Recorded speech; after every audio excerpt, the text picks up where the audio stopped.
Clara Whitfield hadn't eaten in 2 days when she walked into Harlan Creek with one suitcase and no plan. Every door she knocked on closed in her face. Every pair of eyes she met turned away. She stood in the middle of that dusty street and made herself a promise she would not cry. Not here. Not in front of people who had already decided who she was. If this story moves you, subscribe to the channel and drop your city in the comments. I want to see how far this story travels. The summer of 1881 came to Harlan Creek, Montana, like a punishment. The sun cracked the earth open before 8 in the morning. The mountains to the north threw long shadows over the valley, but offered no relief from the heat that pressed down on everything and everyone. Horses stood at hitching posts with their heads low. Dogs didn't bother to move from doorways. The whole town had a particular kind of stillness to it, not peace, but exhaustion. It was into this stillness that Clara Whitfield arrived. She came on the noon stage from Billings, sitting in the back corner of the coach with her suitcase balanced across her knees and her eyes fixed on the window. She hadn't slept the night before. She hadn't eaten since the morning prior when she'd used the last of her coins on a bread roll at a way station outside of Miles City.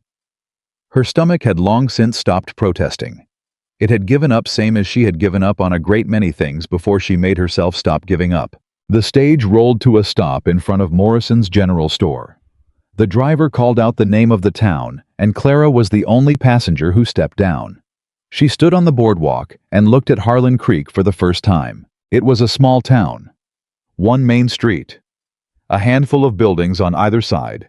A saloon, a feed store, a land office, a church at the far end. Laundry hanging between two posts behind the seamstress's shop. A water trough near the livery where two boys were throwing rocks at a tin can. An ordinary town. Clara had passed through a dozen like it in the last 3 months. She picked up her suitcase and walked toward Morrison's General Store because the sign in the window said, "Help Wanted." The bell above the door announced her arrival. A man behind the counter looked up.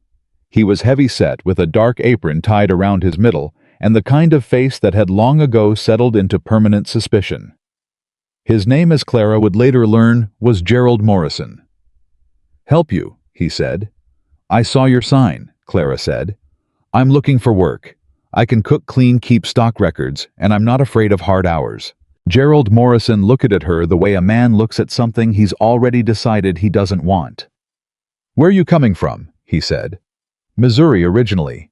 Most recently Billings. You got family here?" "No, sir." References. Clara set her suitcase down. She had prepared for this question. She reached into the front pocket of her travel bag and produced a folded letter. "I worked for the Hendersons out of Springfield for 2 years. Mrs. Henderson wrote this before I left." Gerald took the letter. He unfolded it slowly. He read it even more slowly. Then he folded it back up and held it out to her without meeting her eyes. "I filled the position," he said. The sign was still in the window behind him. "I see," Clara said. She took the letter back. "Thank you for your time." She walked back out into the heat. She told herself it was just one no. She had heard plenty of no's before. They didn't have to mean anything. She pulled her suitcase to the next establishment, a boarding house called Delia's, where a woman in her 50s answered the door and looked at Clara with eyes that had already been informed. "I'm looking for a room," Clara said. "Just temporary. A week or 2 while I find steady work." "We're full," the woman said. "Your vacancy sign is out front." The woman reached past the door and flipped the sign over so the blank side faced the street. "Not anymore," she said, and shut the door. Clara stood on the step for a moment. The sun was directly overhead. She could feel it on the back of her neck, on the tops of her shoulders, through the thin cotton of her dress. She moved on. The feed store manager said he wasn't hiring. The woman at the seamstress's shop said she already had help.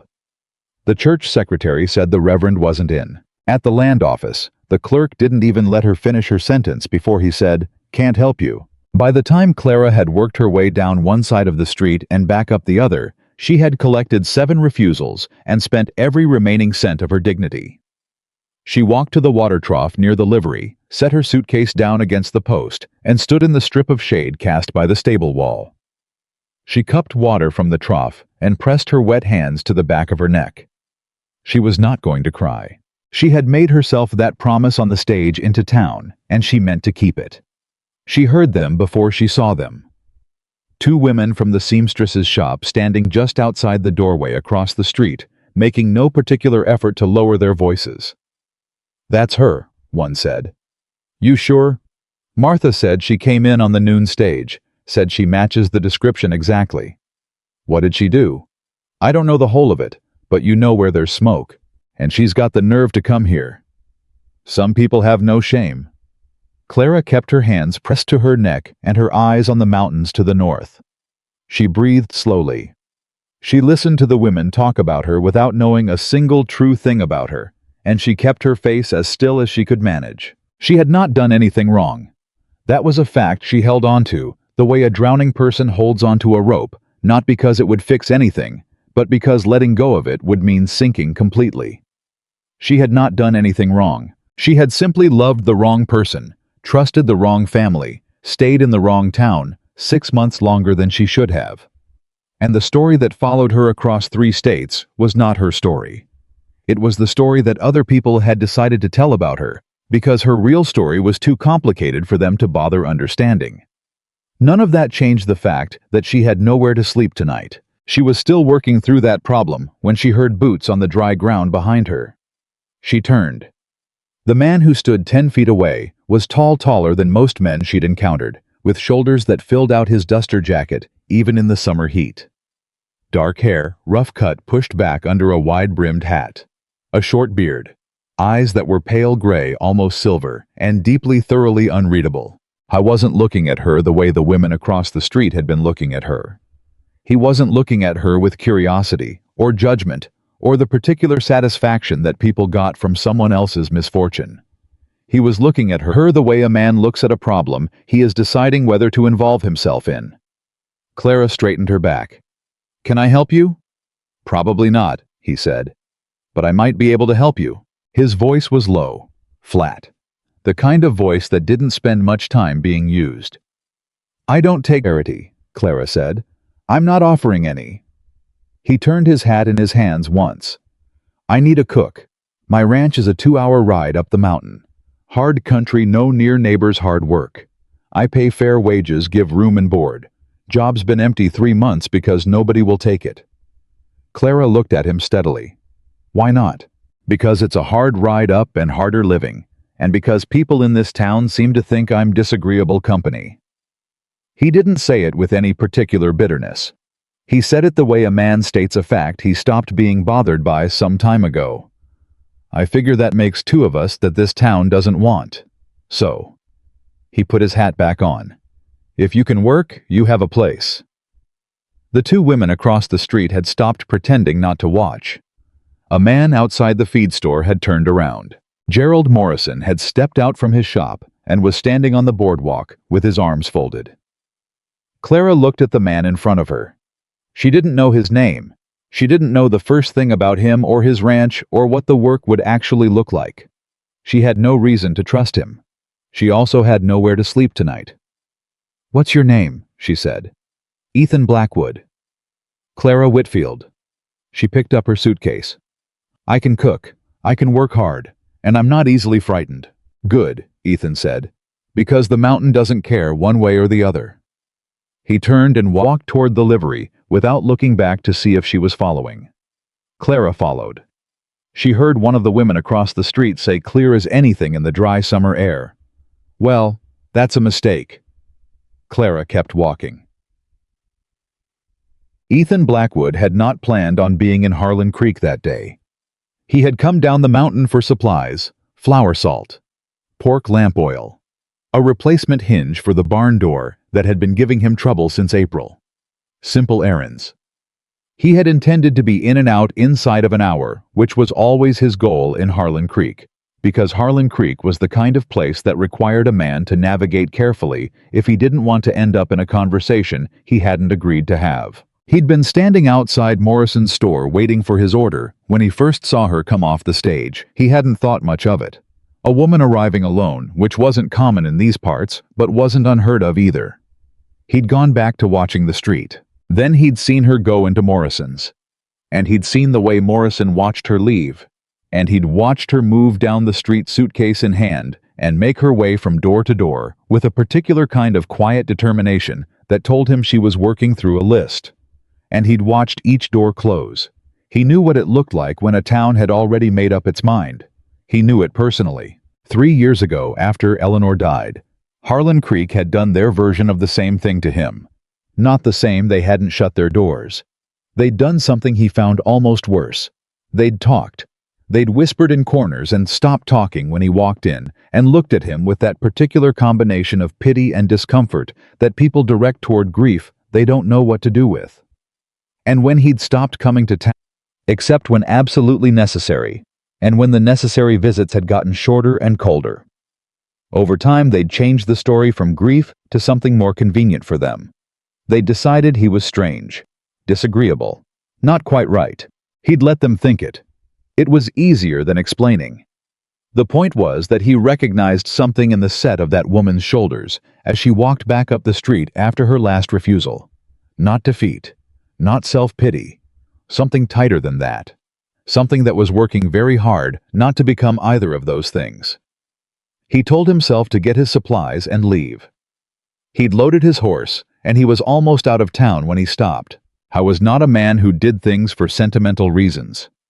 He had made that clear to himself over the last several years, during which sentiment had proven to be neither useful nor available to him. He was a man who did things for practical reasons, and practically speaking, he needed a cook, and he couldn't get one because he lived too far up the mountain and had too cold a reputation. That was all. That was the practical reason he turned his horse back around and walked to the livery trough. He told himself that on the ride back up the mountain with Clara Whitfield sitting behind him on the horse, because there was no second animal available and the stage wasn't running back toward Billings until Thursday. He told himself that twice. The practical reason. The job had been empty 3 months, and he was eating his own cooking, which was grim, and he needed someone who knew what they were doing. That was all. Clara didn't speak much on the ride up, which he appreciated. She asked 2 practical questions: how long the ride was, and whether there was a spare room. And after he answered both, she sat quietly and let the horse work its way up the switchback trail. The mountain country opened up around them, the pines thick and dark green on either side, the air sharpening as they climbed and losing the particular dry misery of the valley heat. When they reached the final ridge and the cabin came into view below them, the long, low structure of rough-hewn logs, the barn beyond it, the creek visible through the trees to the east, she made a small sound. "It's real country up here," she said. "It is," Ethan said. "Good," she said. And that was all. He'd braced himself on the ride up for her to ask him things. People always wanted to ask him things about why he lived alone, about what happened to his wife, about why he didn't come to town, about what he'd done before he came to Montana. They dressed the questions up differently, depending on who was asking, but the questions were always there underneath the conversation circling. Clara Whitfield didn't ask him anything about himself. She asked about the kitchen. She asked about what supplies he had on hand. She asked about the water source and whether the stove drew well or burned hot on one side. She asked about his hours when he woke and when he generally ate and whether he had dietary peculiarities she should know about. He answered all of it. By the time they reached the barn and he'd stabled the horse, they had covered the practical matters of the arrangement without once venturing into territory that required him to explain himself. He showed her the spare room off the kitchen, small, with a narrow bed and a window that looked east toward the creek, and she set her suitcase down and stood in the middle of the space for a moment without speaking. "It'll do," she said finally. Then she turned. "When do you want supper?" "6," he said. "What do you have?" "Whatever Morrison loaded into the supplies. Should be flour, salt, pork, dried beans, some canned goods. Check the root cellar for potatoes. There might be onions left." She nodded once, as if a decision had been made, and walked toward the kitchen. Ethan stood in the doorway of the spare room for a moment. He was not sure what he had expected. Some show of emotion, maybe. Some expression of gratitude or discomfort or anxiety. The kinds of things that came with arriving in an unfamiliar place, under unfamiliar circumstances. Clara Whitfield had displayed none of them. She had simply assessed the situation and moved to address the first practical problem. He found that he respected that in a distant, unattached sort of way. I went out to the barn to finish the evening chores. At 6 o'clock he came inside. The kitchen was different. He didn't know exactly what made it different because the physical objects in it were more or less what they had always been. The long pine table, the 2 chairs, the iron stove, the shelves where he kept his limited collection of pots and pans, the window over the sink that looked out at the barn. But there was something on the table. A cloth spread over the scarred wood. He recognized it as the cotton curtain panel that had been hanging, doing nothing useful in the corner by the dry goods shelf. There was a candle burning in an old jar, and on the table, 2 plates. 2 plates. He stopped in the middle of the kitchen. "Sit down," Clara said from the stove. "It's almost ready." He sat. She brought the food herself, salt pork and fried potatoes with onions, a thick pan gravy biscuits that should not have been possible, given the ingredients she'd had available and the time she'd had to work with. She set his plate in front of him and sat down across the table and spread a napkin across her lap, as if they were 2 ordinary people having a meal in an ordinary kitchen. He ate the first bite. He didn't say anything for a long moment. "Where'd you learn to cook like this?" he said. "My mother," Clara said, "and 6 years working for other people's kitchens." "It's good," he said, which was not something he said. He couldn't remember the last time he had said food was good, because the food he made for himself was functional and nothing more, and he had stopped noticing the difference. "Thank you," she said simply. They ate in silence. Not uncomfortable silence, just quiet. The kind of quiet that had always been in this kitchen, except that before the quiet was only his, and now it was shared between 2 people, and somehow that made it a different quality of quiet altogether, though. Ethan didn't examine that thought too closely. After supper, she cleared the plates. "I'll need a full inventory of the supplies tomorrow," she said. "And I noticed the kitchen garden hasn't been worked. Are there seeds?" "In the barn, shelf on the left." "I'll plant what I can for fall. Beans, squash, maybe greens." She dried her hands on the cloth by the sink. "Anything else you need from me tonight?" "No," he said. "Good night, Mr. Blackwood." "Blackwood," he said. "Just Blackwood." He'd stopped going by Ethan after Eleanor. It was her word for him. He wasn't ready to let strangers use it. Clara looked at him for a moment with those calm blue eyes of hers. She didn't ask why. She simply said, "Good night, Blackwood," and went to her room. He sat at the table alone for a long time after. He told himself it was nothing. A cook. A practical arrangement. A solution to a practical problem. He blew out the candle she'd left burning. He told himself the dark kitchen felt exactly the same as it always had.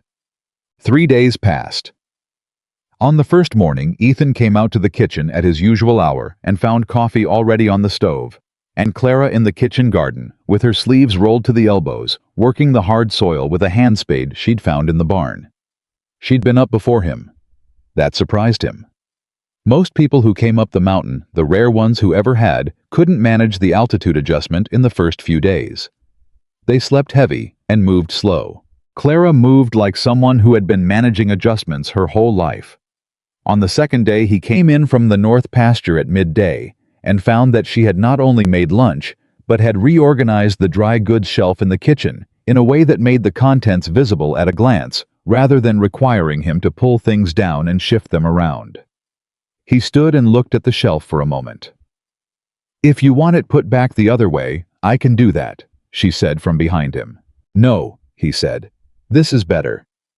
She went back to what she was doing. She never made a thing of it. On the third day, one of his working horses, a bay gelding named Cutter, came in from the pasture, limping on his left foreleg. Ethan examined the leg and found a deep stone bruise in the sole of the hoof that had gone too long unattended, swollen and hot to the touch. He was in the barn working a cold water soak on the leg when Clara appeared in the doorway. "What is it?" she said. "Stone bruise. Bad one." "Do you have comfrey?" she said. He looked at her. "What? Comfrey root, or the leaves? I saw some growing by the creek below the eastern fence line." Comfrey poultice will pull the inflammation down faster than the cold soak alone. She was already moving past him toward the barn door. I'll get it. Keep him still. She was back in 20 minutes, with a handful of fresh-pulled plant material, and she made a poultice at the barn workbench, with the confidence of someone who had done it before, mixing the crushed leaves with a little warm water from the bucket he kept near the stall. She applied it to the hoof, wrapped it with a strip of clean cloth, and stood up. Do this twice a day for 3 days, she said. He'll be sound. Ethan looked at her. Where did you learn that? My grandmother had a way with plants. I paid attention. She wiped her hands on her apron. He's a good horse. He favors you. Ethan looked at Cutter, who had in fact settled the moment Clara finished the wrapping, and had put his heavy head close to her shoulder, in the way horses sometimes do when they recognize someone who knows what they're doing. He does, Ethan said. He doesn't settle easy for most people. Animals know, Clara said without elaboration. She walked back toward the house. Ethan stood in the barn with his horse for a while. He wasn't thinking about anything in particular. I was just aware of the fact that the barn, which had always been a place where he went to be alone with his thoughts, felt different now than it had 4 days ago. Not worse, just different. He rubbed Cutter's neck and told himself to stop noticing things. On the 4th day, the riders came from town. There were 2 of them. Ethan heard them on the upper trail before he saw them, and went to the porch to wait. He recognized one Roy Latimer, who ran the land office in Harlan Creek, a thin man with the specific kind of authority that comes from controlling things other people need. The other was a heavy-set stranger Ethan didn't know. They pulled up in the yard. Blackwood, Latimer said by way of greeting. Latimer. Ethan didn't move from the porch. Long ride for a social call. Came to discuss a business matter. Latimer's eyes went to the kitchen window, where the curtain moved slightly. I hear you hired on the woman who came in on Thursday's stage. I hired a cook, Ethan said. That's my business. Maybe. Latimer shifted in his saddle. Thing is, there are some people in town who have questions about this woman. About her character. About where she's been and why she left. Then those people can address their questions to her directly, Ethan said, if she chooses to answer them, which she is not required to do. Latimer's companion, the heavy-set stranger, leaned forward. The woman has a reputation, in Billings, in Miles City, places she's been before this. Who are you? Ethan said. Name's Calder. I didn't ask what you were. I asked who you are. Calder's jaw tightened. I'm a man who knows what kind of woman you've let onto your property. Ethan looked at him for a long moment. The look was not threatening in any dramatic way. It was simply very, very still, and the stillness of it had a particular quality that men who were paying attention recognized as more serious than shouting. Get off my land, Ethan said. Latimer held up a hand. Now, Blackwood, we're only here because people are concerned. I heard you. Ethan came down off the porch. He stood in the yard. He was not a small man, and the way he occupied space in that yard made it very clear that there was an exact amount of time remaining for this conversation, and they were close to the end of it.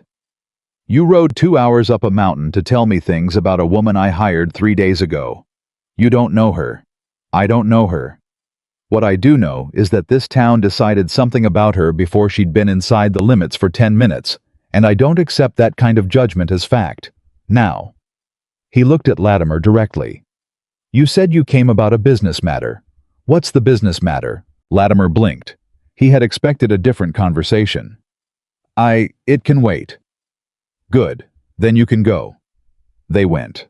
Latimer with the practiced dignity of a man who tells himself he was never really refused. Calder with a look back over his shoulder that Ethan noted and filed away.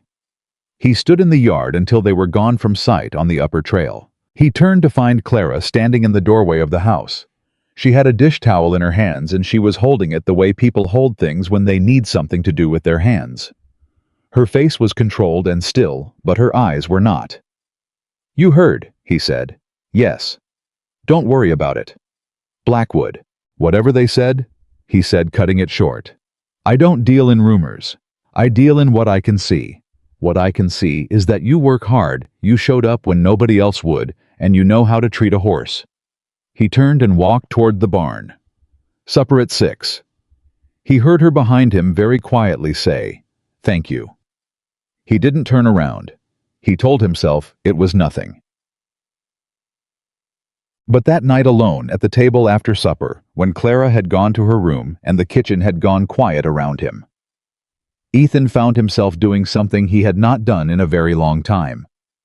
He sat and thought about someone other than himself. I thought about a woman arriving on a stage in a town that had already made up its mind.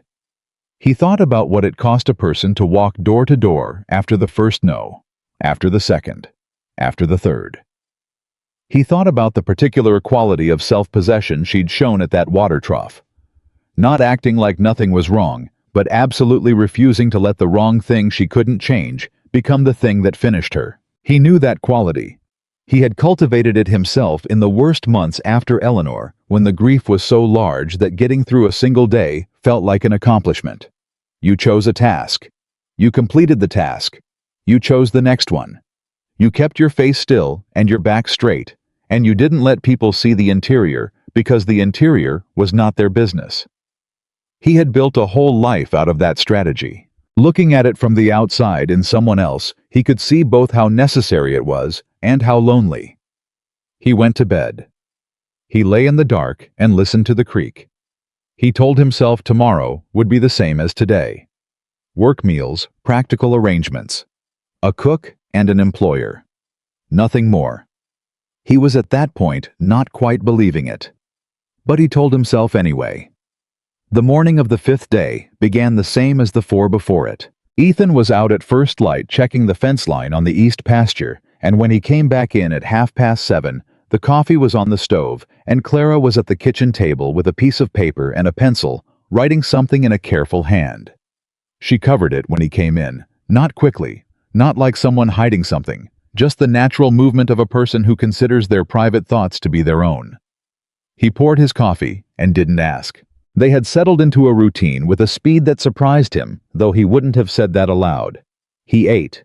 She ate. They discussed what needed doing that day in the practical clipped shorthand of people who are learning each other's rhythms. She asked if he needed anything from the lower barn. He said he'd be working the northern fence most of the day and would want a cold lunch he could take with him rather than come back at midday.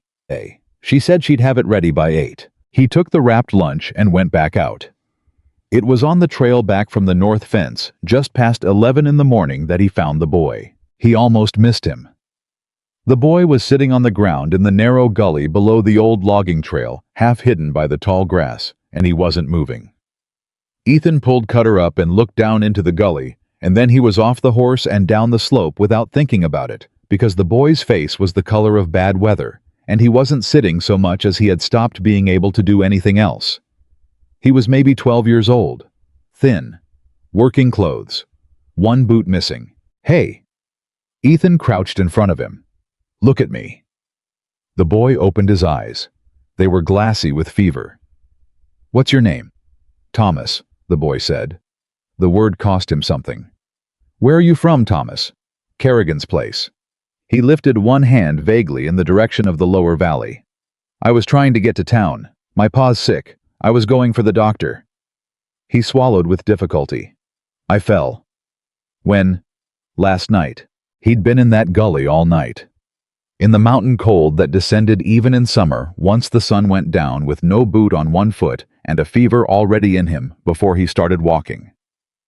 Ethan picked the boy up. He weighed almost nothing. He put him across Cutter's back and led the horse up out of the gully and back toward the cabin at a pace that was faster than a walk and more careful than a run. Clara heard them coming. She was in the kitchen garden when Ethan came into the yard, and she was at the barn door before he'd finished calling her name. She took one look at the boy and said, "Get him inside." Ethan carried Thomas in and put him on the spare bed in the room off the kitchen. Clara's room, the only other bed in the house. Clara didn't hesitate about that. She had the boy's remaining boot off, and his temperature checked by touch, and a wet cloth on his forehead. Inside of 4 minutes, moving through the small room with the focused efficiency of someone who had done this kind of work before. "He's got a fever and exposure," she said. "Nothing broken that I can feel. He was out all night." "Says so." "Then the fever is the main problem."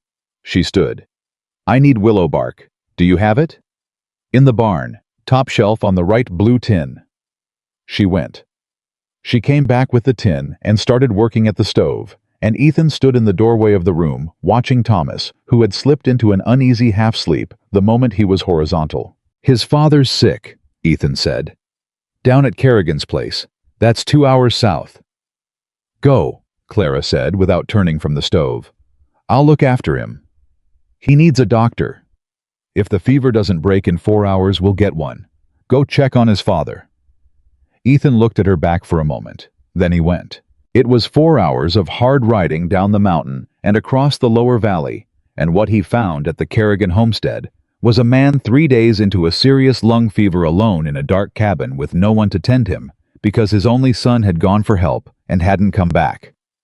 The man's name was Walter Kerrigan, and he was barely coherent when Ethan came through the door, but he grabbed Ethan's arm with the strength of pure fear. "My boy," he said.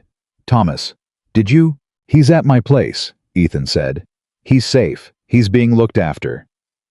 Walter Kerrigan closed his eyes and his grip on Ethan's arm went loose. He made a sound that wasn't quite a word. Ethan built a fire, got water boiling, did what he could, and then rode another hour to the nearest neighboring homestead to get someone who could sit with Walter until the doctor could be fetched from town. By the time he got back to his own cabin, it was late afternoon and the light was going orange through the kitchen window. He came through the door quietly. Clara was sitting in the chair beside Thomas's bed, reading aloud from a book in a low, steady voice. Thomas was awake. His color was still poor, but the glassy look was gone from his eyes, and he was watching Clara with the particular expression of a sick child who has found someone trustworthy, complete, uncomplicated trust. She stopped reading when she heard Ethan. "Fever broke 2 hours ago," she said. "He's been asking about his father." Ethan crouched down by the bed. "Your pa is all right, Thomas. I found someone to sit with him. He's going to be fine." The boy's face did something complicated. He pressed his lips together very hard and looked at the ceiling for a moment, the way boys do when they are working very hard, not to cry in front of an adult, and Ethan recognized the effort and looked away to give him room to manage it. "He asked about you," Ethan said. "First thing." Thomas nodded, swallowed. "You did good," Ethan said. "You tried to get help. That's what mattered." He stood up and went back to the kitchen.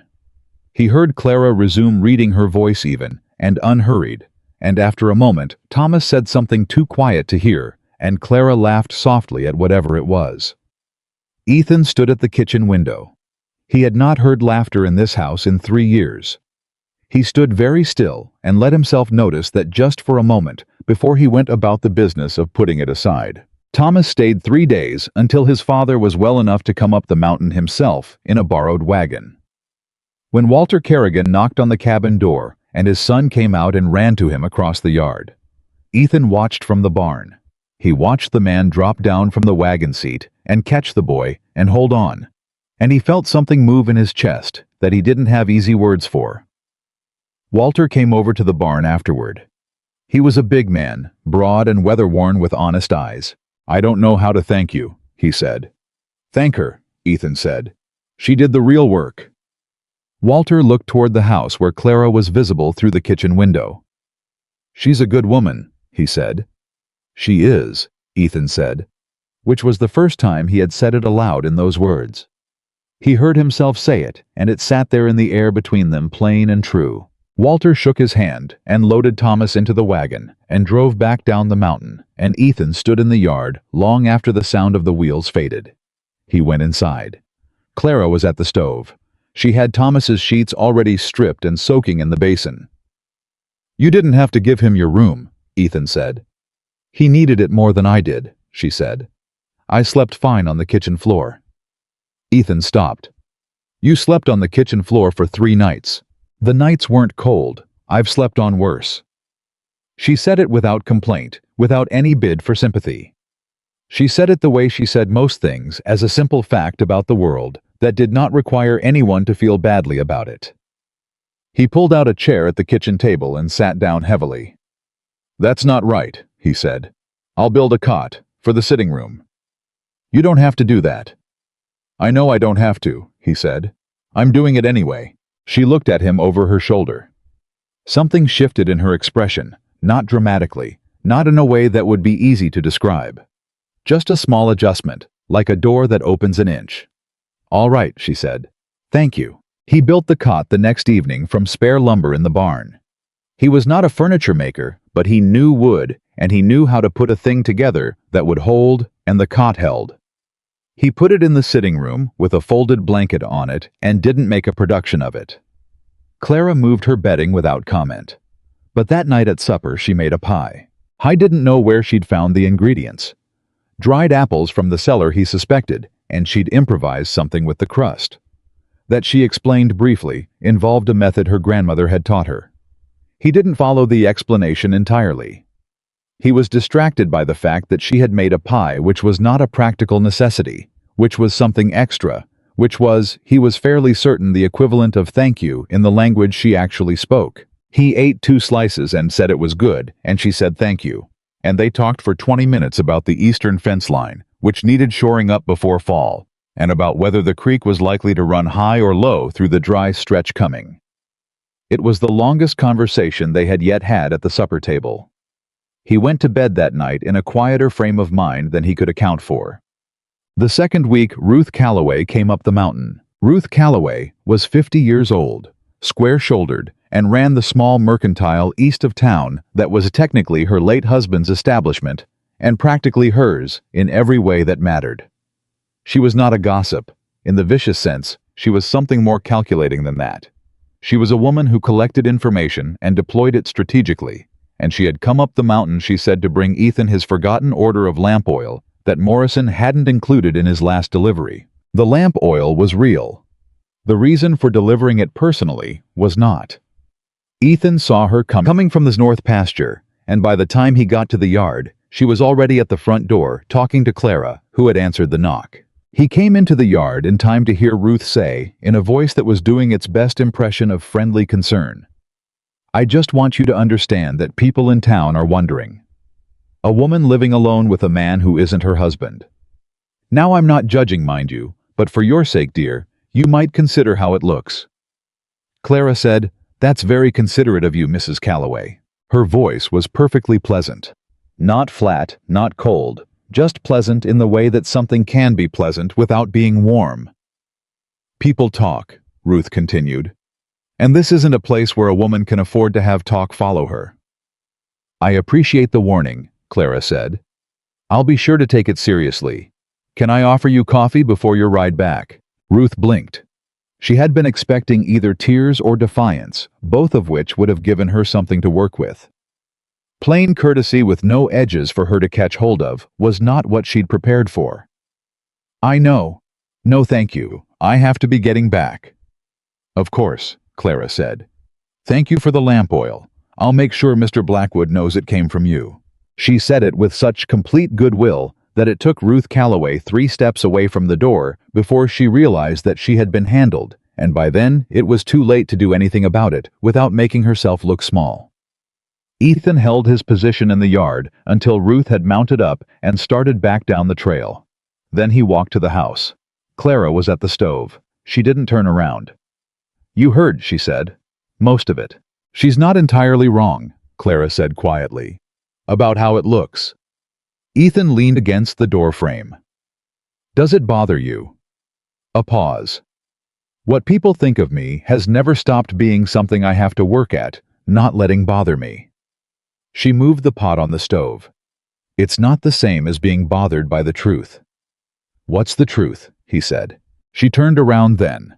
She looked at him directly, which she generally did. Clara Whitfield was not a woman who talked to the floor. "The truth is that I'm working honestly and living honestly and doing nothing I'd be ashamed to account for. That's all I can control."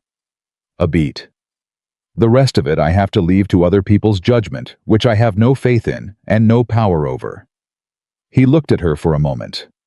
"For what it's worth," he said, "I don't give a damn what Ruth Calloway thinks."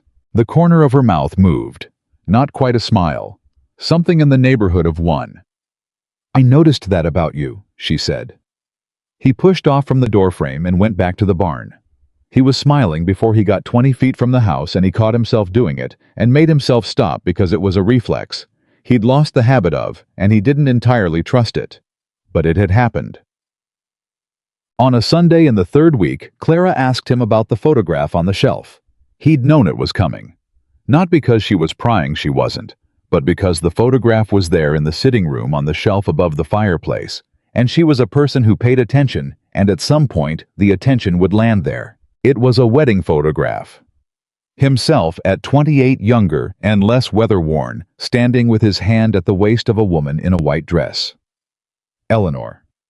Her face was caught in 3/4 profile, not quite looking at the camera, as if something outside the frame had claimed her attention at the last moment. He came into the sitting room to find Clara standing in front of the shelf with a cleaning cloth in her hand, looking at the photograph.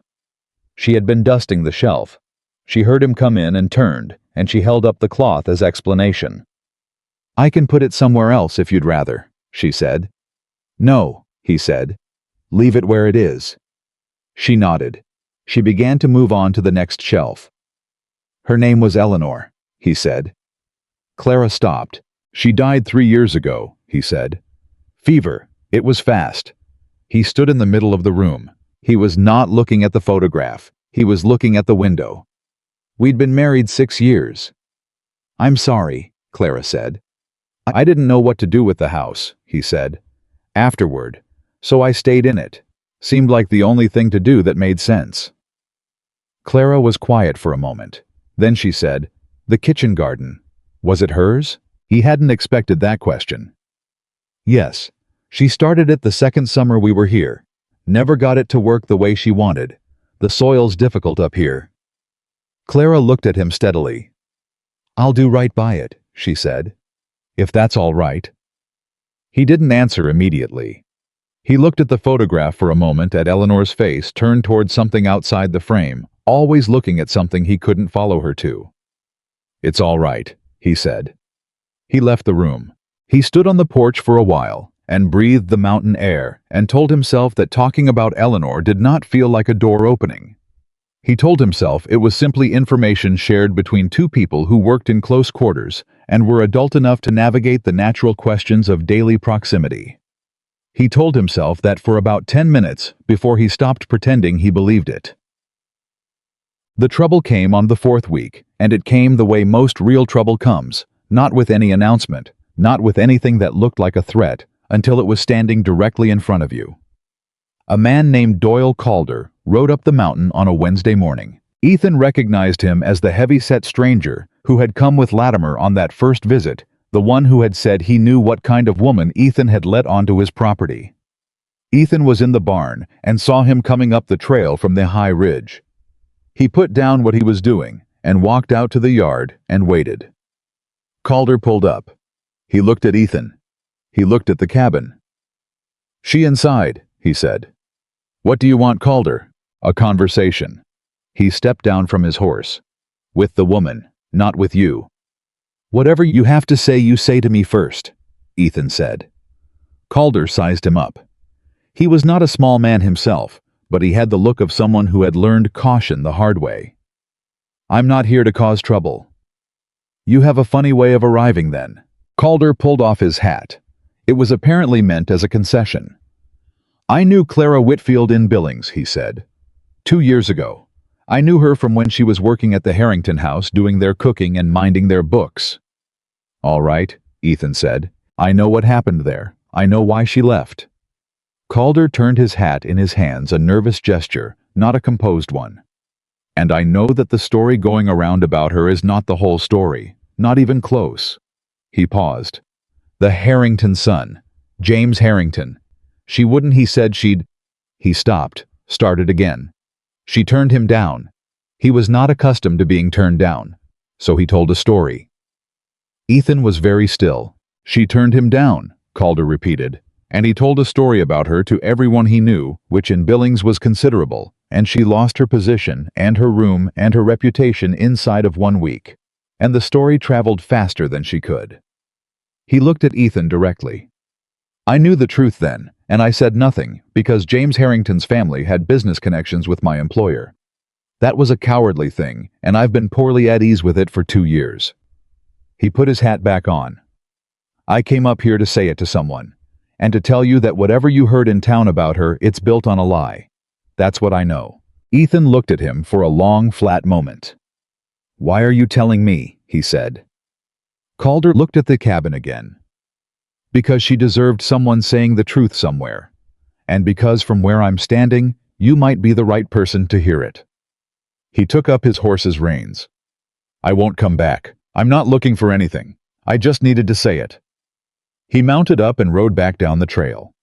Ethan stood in the yard. He turned and looked at the cabin. At the kitchen window where the curtain was moving not because Clara had been watching, but because the summer breeze was moving through the window she'd opened to cool the kitchen while she worked. I thought about a woman of 25 or 26 in a city house doing her work honestly, and a man who had been told no and found the cruelest possible answer to it. He thought about what it cost to carry a story like that across 3 states and still show up in a strange town, with your back straight and your face composed, ready to knock on one more door. He went inside. Clara was at the stove. She heard him come in and said without turning, "Lunch is almost ready." "Clara," he said. She turned at the sound of her given name because he had never used it before. He always said nothing, or said Whitfield, or didn't call her anything at all. She turned fully and looked at him. "Calder was here," he said. Her face went very still. "He told me about the Harrington house," Ethan said, "about what James Harrington did." Clara said nothing. She stood at the stove and looked at him, and he could see her making decisions behind her eyes.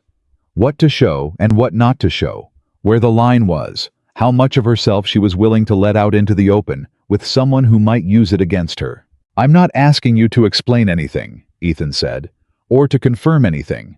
I'm just telling you that a man came up here and told the truth, and I believe him, and I wanted you to know that the story they've been telling about you doesn't hold any weight with me." Clara set down the spoon she was holding. She turned back to the stove. She stood there with her back to him, and he watched her shoulders do something careful. A slow breath-controlled released. When she turned around again, her face was composed, but her eyes were too bright by a degree that she was working hard to manage. "Why?" she said. Her voice was even, barely. "Because you've been here a month," he said, "and everything I've seen with my own eyes tells me the kind of person you are. And my own eyes are worth more to me than other people's words." He moved to the table and sat down. "That's all." Clara looked at him for a long moment. "My grandmother used to say that," she said finally, "that you should trust what you see more than what you're told." Sounds like a sensible woman. She was the most sensible person I ever knew. Clara picked up the spoon again. "Lunch is ready." They ate. They didn't speak much, but the silence between them had changed in a way that would be hard to explain and was very easy to feel. Something had been laid down and not picked back up. Something that had been carefully held was set just slightly to rest. After the dishes were cleared, Clara went to the kitchen garden. Ethan watched her from the barn. She was working a row near the back where she'd planted beans, crouching over them with the focused attention she gave to anything growing, checking the soil, adjusting a stake. The afternoon light was long and golden on the mountain, the kind of summer afternoon that was too beautiful to be ordinary. He watched her for a moment longer than was strictly necessary. He went back to work. That evening, she found him on the porch at dusk. He was sitting in the chair he sometimes used at the end of the day, looking at the mountains going purple in the last of the light. She came out with 2 cups of coffee and set one on the railing near his hand, and stood with her own cup, looking at the same view. "Can I ask you something?" she said. "You can." "When you found me at that water trough," she said, "what were you actually thinking?" I was quiet for a moment. "That the town had made up its mind before you'd been there an hour." "Yes, yes," she said, "but beyond that." I thought about it honestly, the way she seemed to prefer, without prettying it up. I was thinking that I knew what it felt like to have a place decide something about you that wasn't true. And I was thinking that I had a practical problem, and you might be the practical solution to it. He picked up the coffee cup. And I was thinking you were going to sleep in the street if someone didn't do something, and that sat badly with me.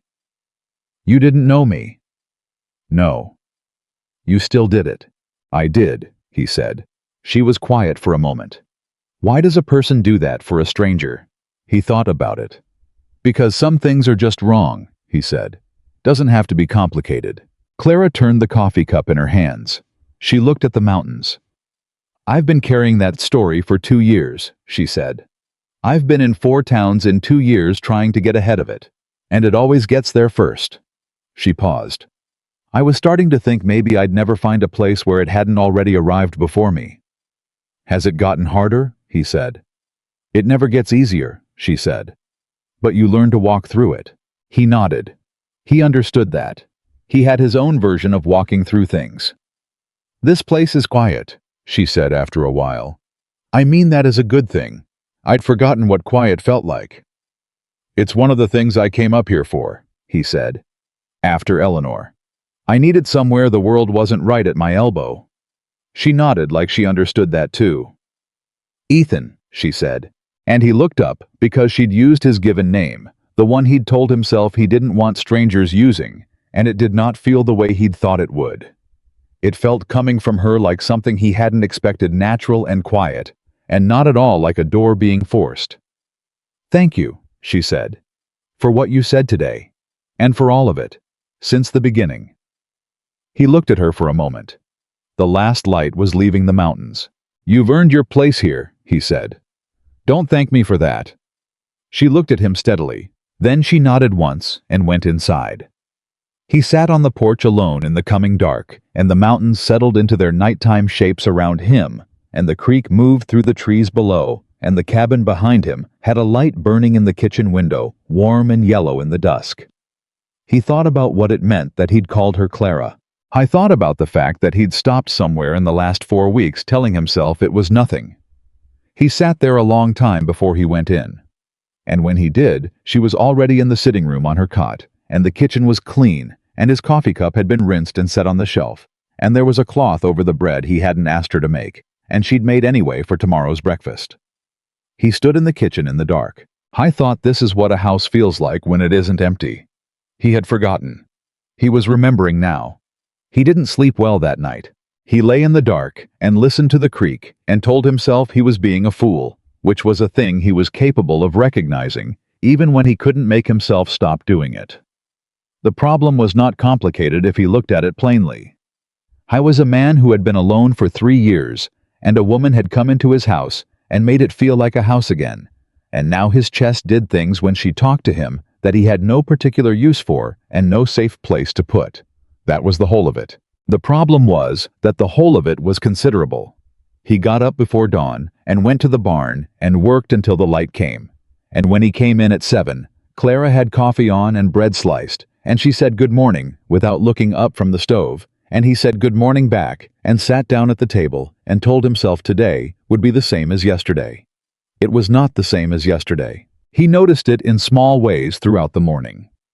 He noticed the way she moved through the kitchen with complete unself-conscious efficiency, never performing anything, never doing the thing some people did where they made their competence into a show. She just worked. She noticed what needed doing, and she did it, and when it was done, she moved to the next thing. There was no fuss in her. There was no noise. She was the quietest, capable person he had ever been around, and he had grown up in a house full of people who could not do a single thing without announcing it first. He noticed the way she handled the injured barn cat that had shown up a week ago and installed itself in the feed room, crouching down to its level, letting it come to her, not reaching for it, until it had decided for itself whether she was worth trusting. The cat had decided she was. It followed her to the kitchen door every morning and sat on the step while she worked. He noticed that she laughed more than he'd first thought. Not loudly, not the kind of laugh that demanded a room's attention, but genuinely at small things. When Thomas had said something to her during those 3 days in the spare room. When the cat knocked a tin cup off the porch railing and then regarded the fallen cup with theatrical indifference. When Ethan himself had said something dry about the fence posts, which he hadn't intended as a joke, and she'd laughed anyway, and then he found himself almost laughing too. He noticed all of it, and he did not examine any of it too closely, because examining it too closely led somewhere he was not ready to go. What happened instead was that life on the mountain in the 5th week had a particular quality that was different from any of the weeks before. It warmer in a way that had nothing to do with the August heat, and Ethan moved through it carefully, the way a man moves through country that he suspects might not be as solid underfoot as it looks. I was in the kitchen on a Tuesday morning, reading the week-old newspaper from town, when Clara came in from the kitchen garden with a look on her face he hadn't seen before. "Someone's coming up the trail," she said. Ethan put the paper down. "More than one horse. 3. I was up and at the door before she finished the word. He stood on the porch and watched the trail, and after a moment he made out 3 riders coming through the timber on the upper switchback. He didn't recognize any of them at this distance, but the way they were riding, not the loose, easy way of a neighbor or a trader, but the deliberate, purposeful way of people who had come to do something specific, told him enough. "Go inside," he said. "Ethan." "Inside, Clara." She went. He heard her, but he also heard her stop just inside the door rather than going further, and he knew she was listening, and he found he didn't have the energy to argue about it. The 3 riders came into the yard. He knew 2 of them. Roy Latimer, from the land office, riding in front, with the expression of a man who had prepared a speech. Behind him, a stranger young well-dressed in the way that money dresses men who haven't yet learned to wear it naturally, with a face that was too smooth and too sure of itself. And behind that one, Calder, who caught Ethan's eye and gave him a look that was both apology and warning simultaneously. Ethan came down off the porch. "Latimer," he said. "Blackwood." Latimer dismounted. The young man dismounted after him slowly, with the confidence of someone accustomed to having enough time. Calder stayed in the saddle. "This is James Harrington. He's come up from Billings." The name hit Ethan like a flat stone. James Harrington looked at the cabin. He looked at Ethan. He had pale eyes and a jaw that was set with the particular tension of a man who was carrying a prepared attitude rather than a real one. "I understand you have a woman working for you," Harrington said. "Goes by Clara Whitfield." "My cook," Ethan said. "Yes. I'd like to speak with her." "She's not available." Harrington's jaw tightened. "I've ridden from Billings." "I don't care how far you've ridden," Ethan said. "She's not available." Harrington looked at him for a moment. He was recalculating something. "You don't know who I am." "I know exactly who you are," Ethan said. That landed. Harrington's eyes shifted just for a second, just enough to show that he understood what the sentence meant and hadn't expected it.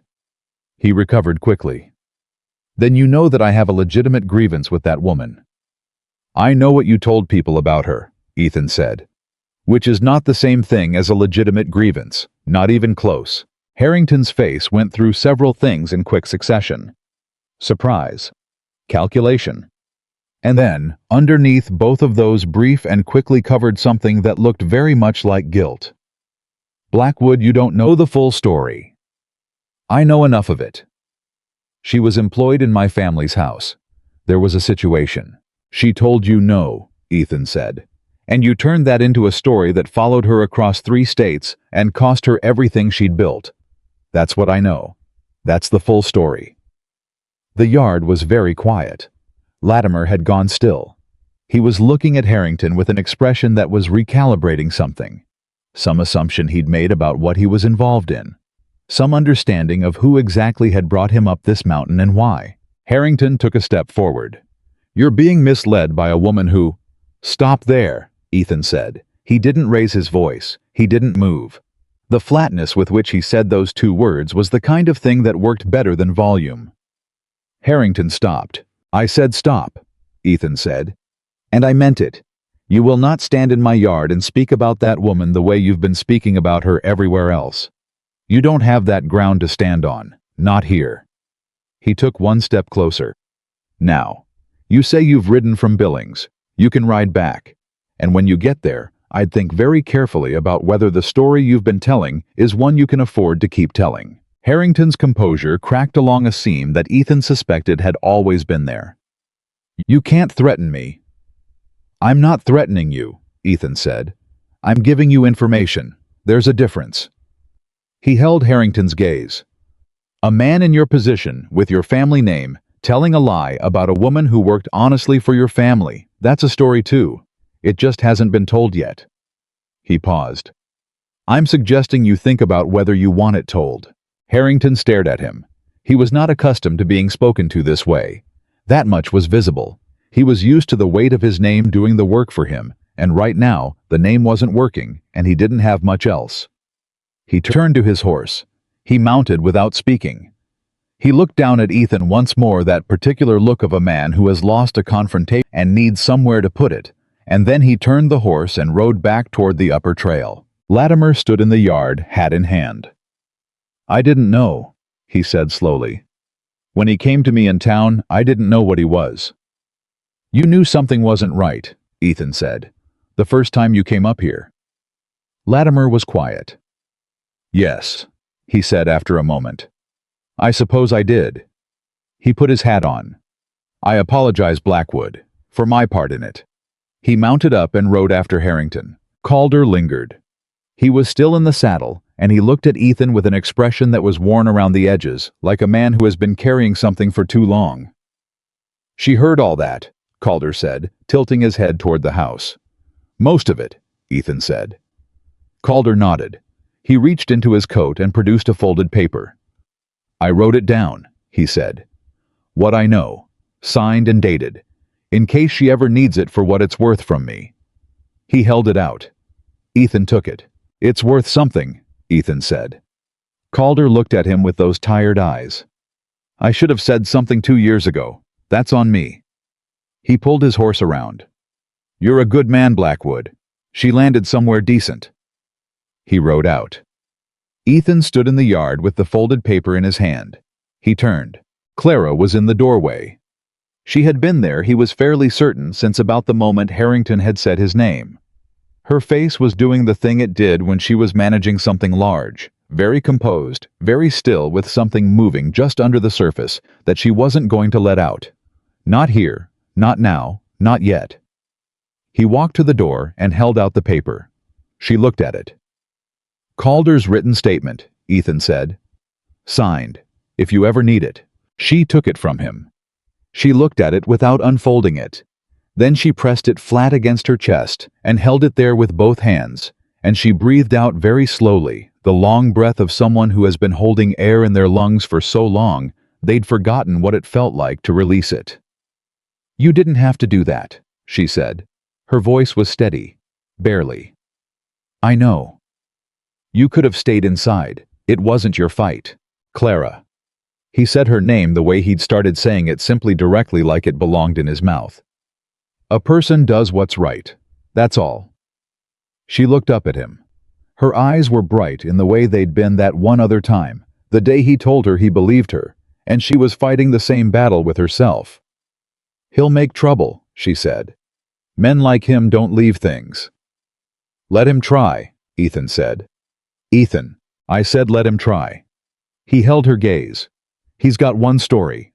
I've got the truth and a signed paper and a man who runs the land office feeling guilty enough to make up for it. That's not nothing. She looked at him for a long moment. Then she said quietly, Why do you keep doing this? Doing what? Standing between me and things, she said. You don't have to. This isn't what you hired me for. This isn't... She stopped. Started again. You don't owe me this. Ethan looked at her. He looked at the paper she was holding against her chest, and the careful way she was holding herself together, and the 2 years of roads and closed doors, and a story told about her by a man who hadn't liked being told no, and he said the truest thing he could find. No, he said. I don't owe you anything. I do it because I want to. Because it's right. And because... He stopped. He was moving close to the edge of something he wasn't sure he was ready to put into words, and she could see him approaching it, and something in her face went very careful and very still. He stepped back from the edge. Because nobody should have to fight a lie by themselves, he said.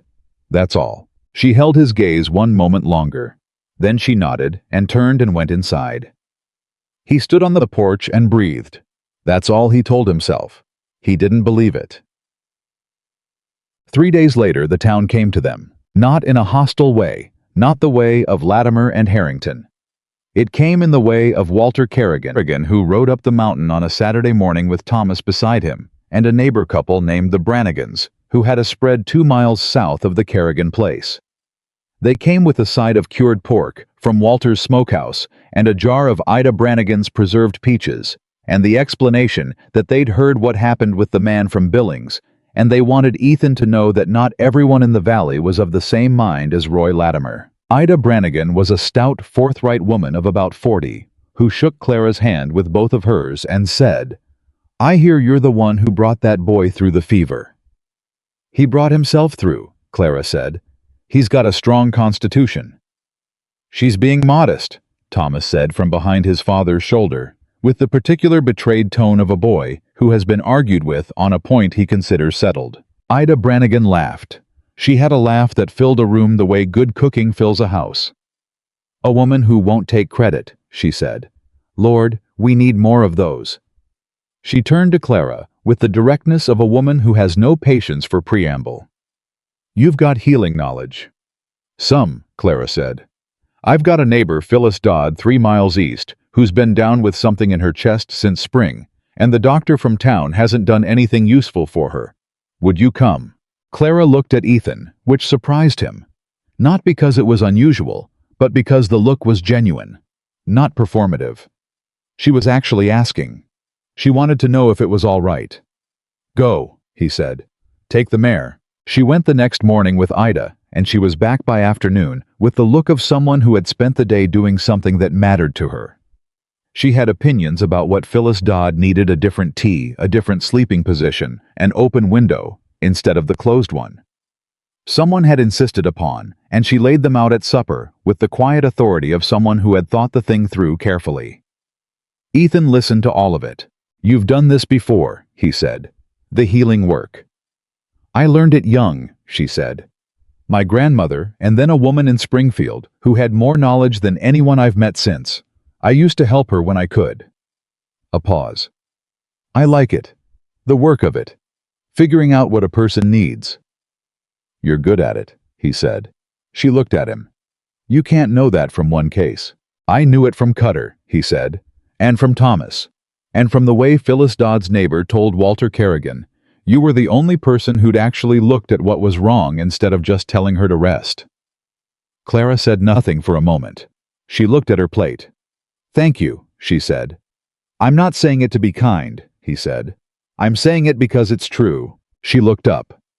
Something in her face had shifted a degree of openness that he hadn't seen there before, or perhaps had been building gradually, and he was only now seeing the full extent of it.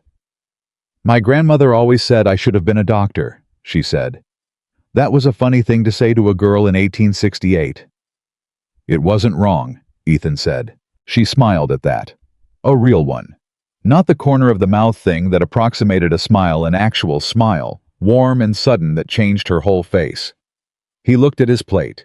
He told himself to eat.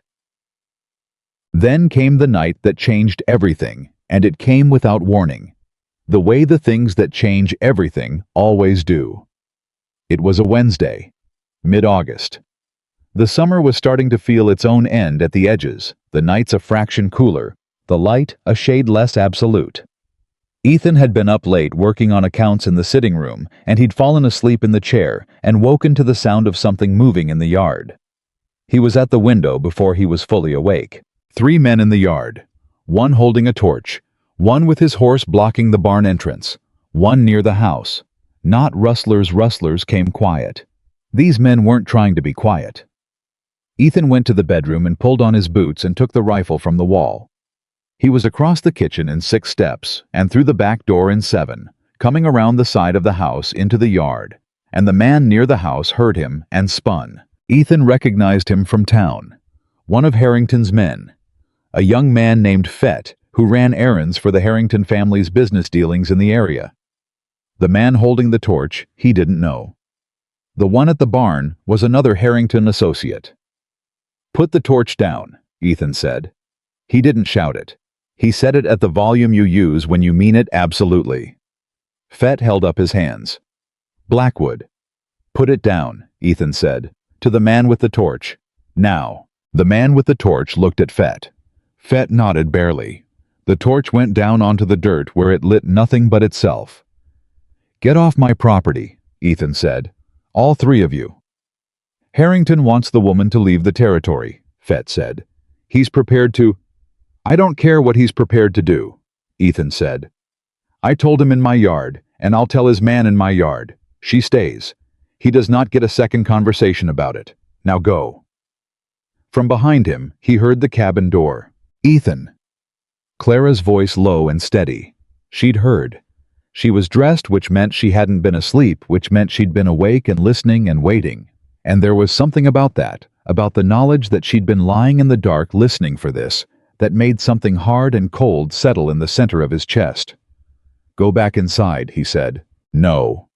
She came to stand beside him. She had a lantern. She held it up and looked at Fett directly without any flinching at all. "I know you," she said. "You were in Harrington's office in Billings. You were there when he told me to go." Fett looked away.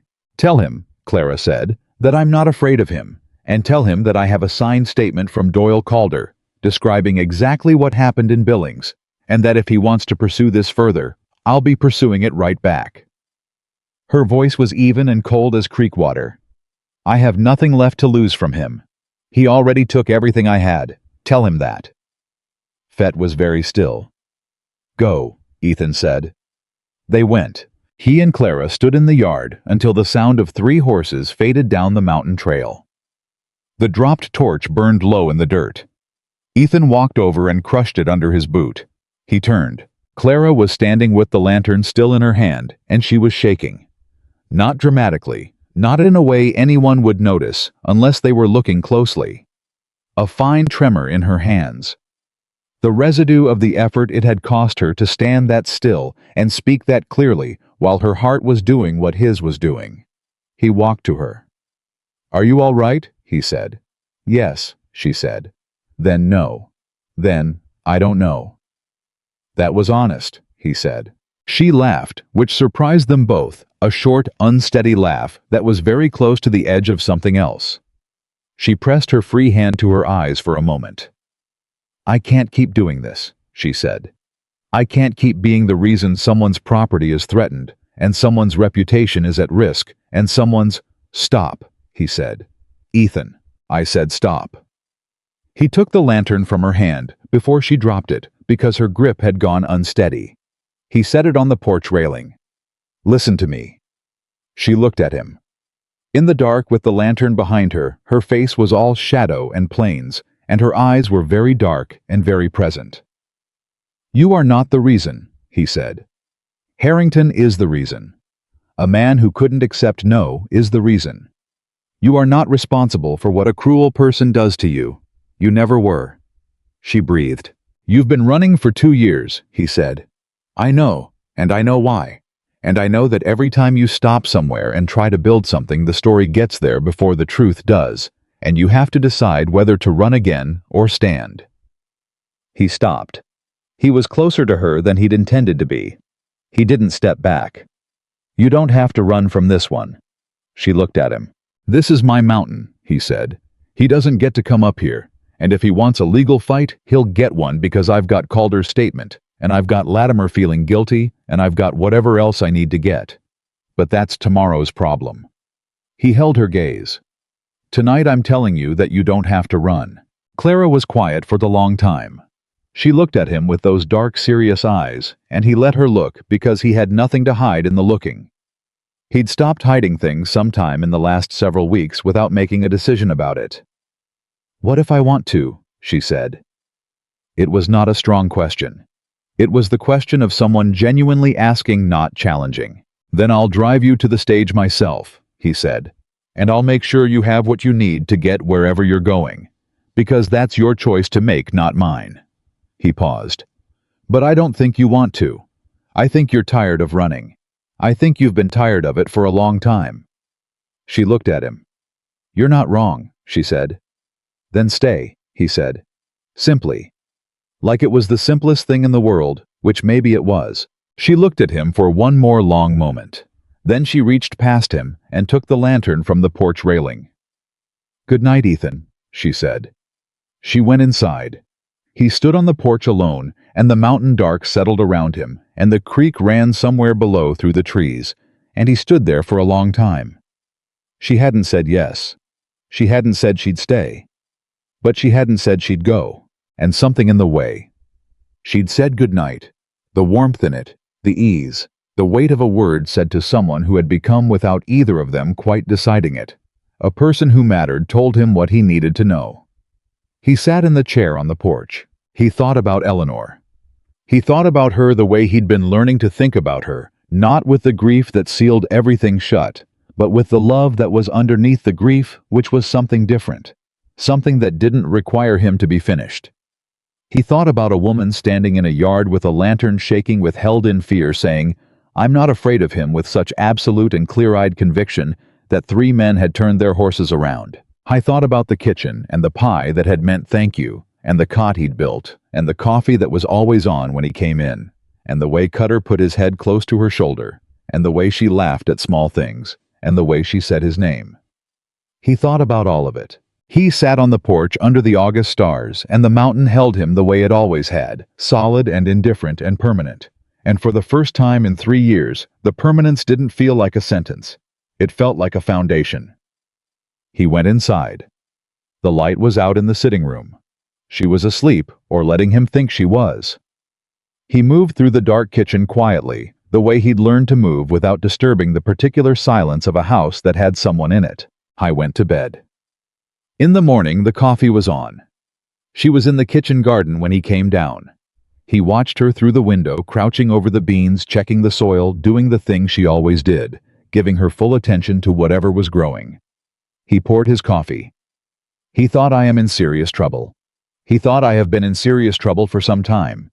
He thought, "I don't know what to do about it." And then Clara came through the back door with dirt on her hands and said, "The beans are doing well. I think we'll have enough to put up for winter," and looked at him with those calm blue eyes, and he said, "Good," and sat down at the table. And the morning moved forward, the way mornings do, with coffee and bread, and the day's work being apportioned between 2 people who had each, without making any announcement about it, decided that this place and this life and this person at the other end of the table was something worth staying for.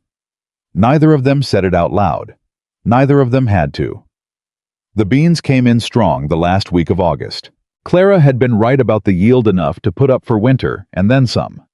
She spent 3 days at the stove with the preserving jars she'd found in the cellar, and the kitchen had a particular warm smell those days, something that lived in the walls of the cabin afterward and came out every time the stove was lit. Ethan noticed it. He didn't say anything about it. He noticed it the way he'd started noticing everything she did quietly from a little distance, like a man watching something he's not sure he's allowed to look at directly. The morning after the last jar was sealed and cooled and set on the cellar shelf, he came in from the barn to find her standing at the kitchen table with a letter in her hand. She heard him come in, and she didn't turn right away. That told him something. "Letter," he said. "It came with Walter Kerrigan's boy yesterday," she said. "I didn't want to say anything until I'd read it properly." He waited. She turned. Her face had the careful composure she wore when something had hit her harder than she was going to admit.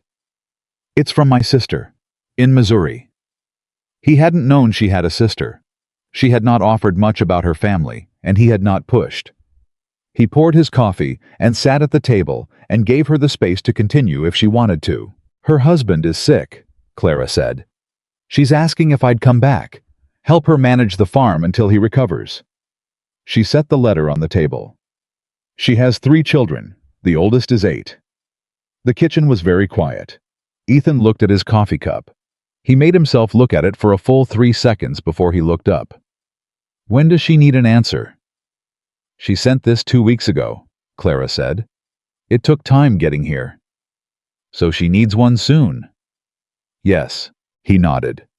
He turned the cup in his hands. "What do you want to do?" Clara looked at him. She always looked at him directly when a question mattered, and this one mattered, and they both knew it. "I don't know," she said. "That's the honest answer."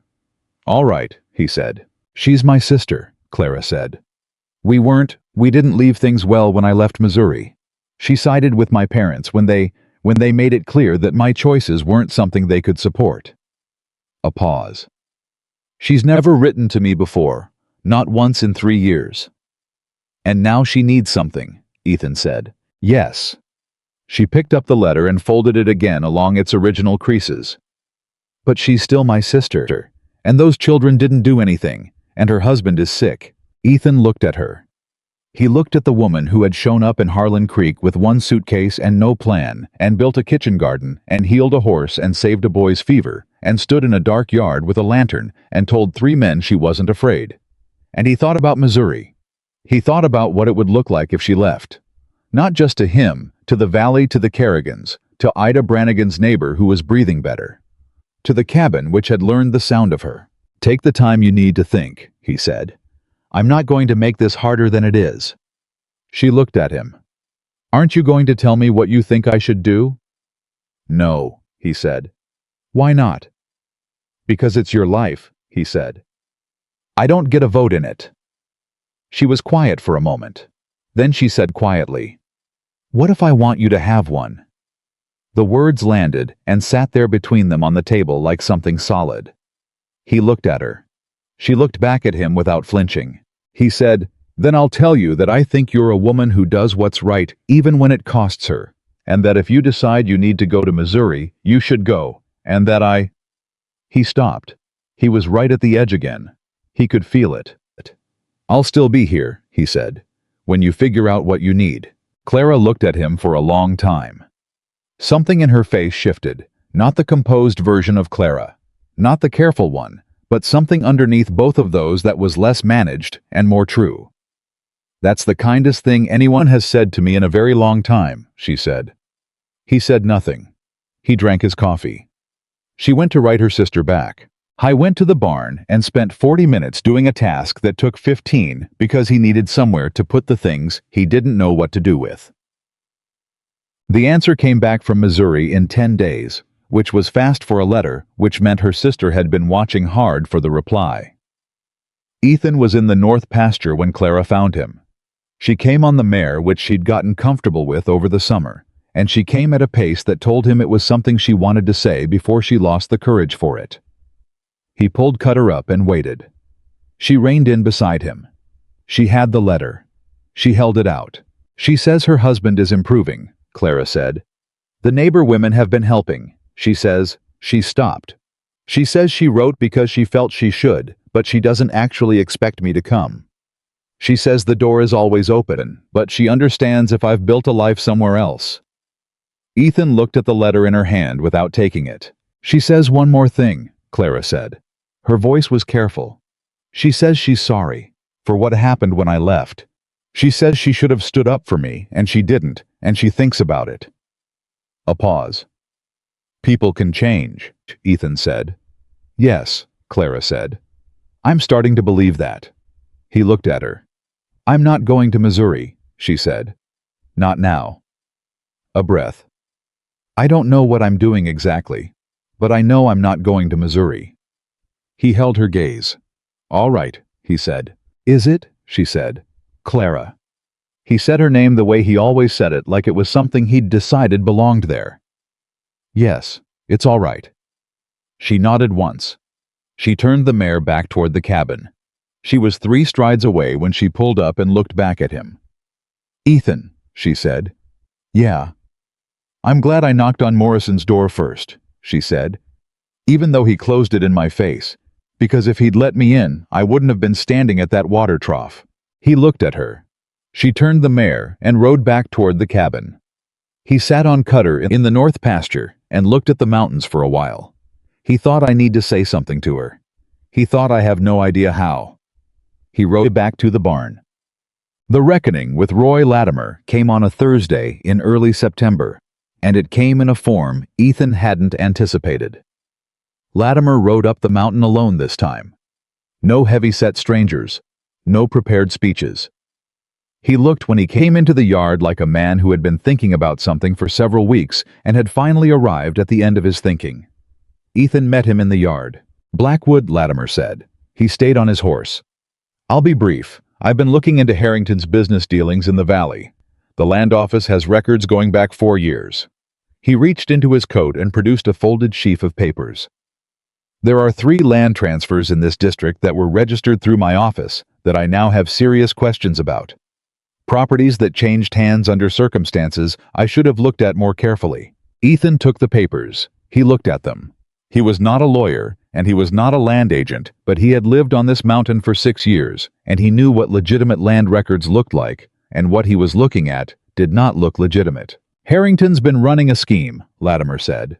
Pressure and manipulation, getting titles transferred by frightening people or making false claims about debts. I should have seen it.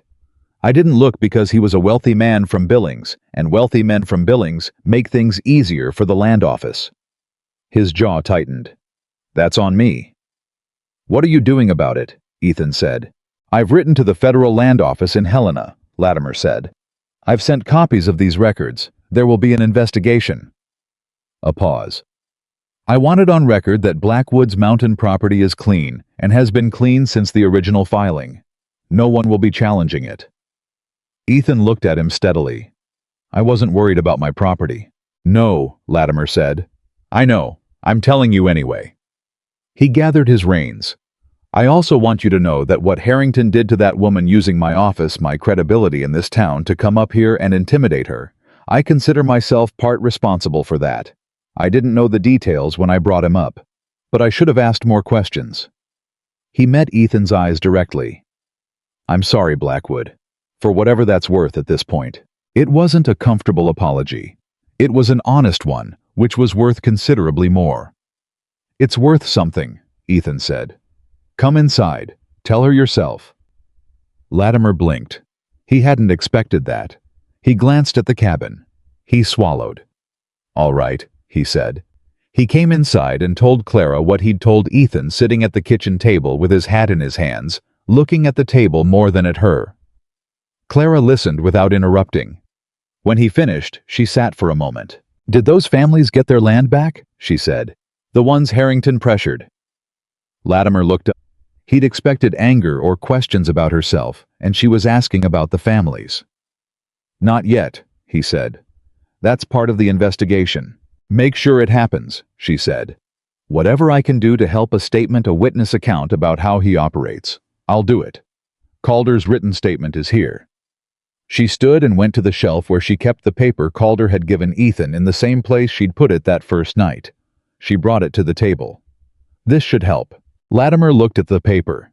He looked at Clara. His expression had changed in a way that was hard to name, like a man who had expected a difficult thing and found something different on the other side of it. You're not what I thought you were, he said. I know what you thought, Clara said. Most of this town did. That's all right. People can reconsider. She held his gaze.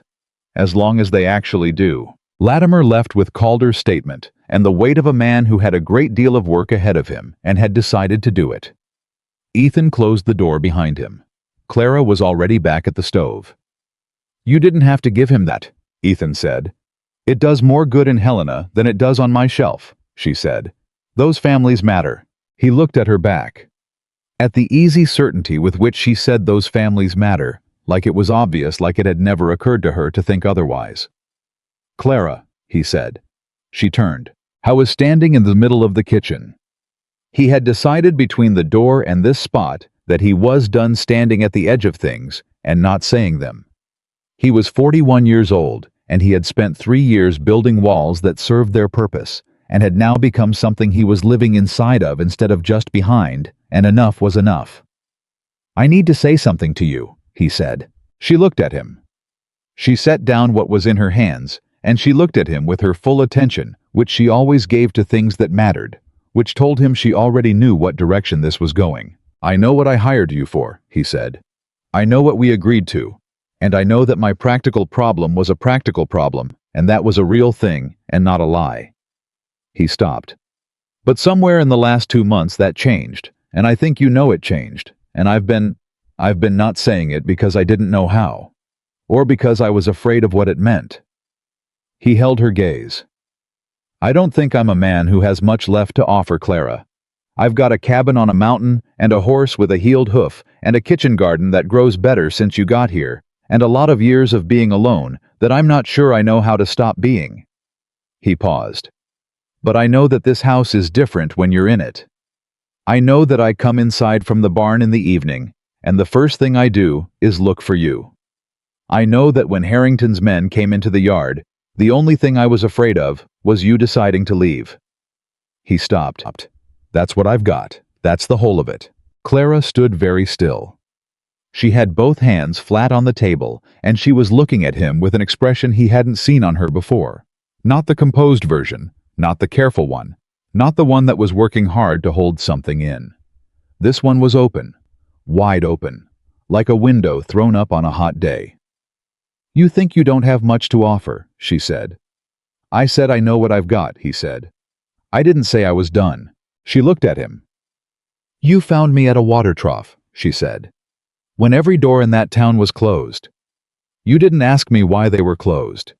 You didn't need me to explain myself or prove myself or do anything except say yes or no to a job."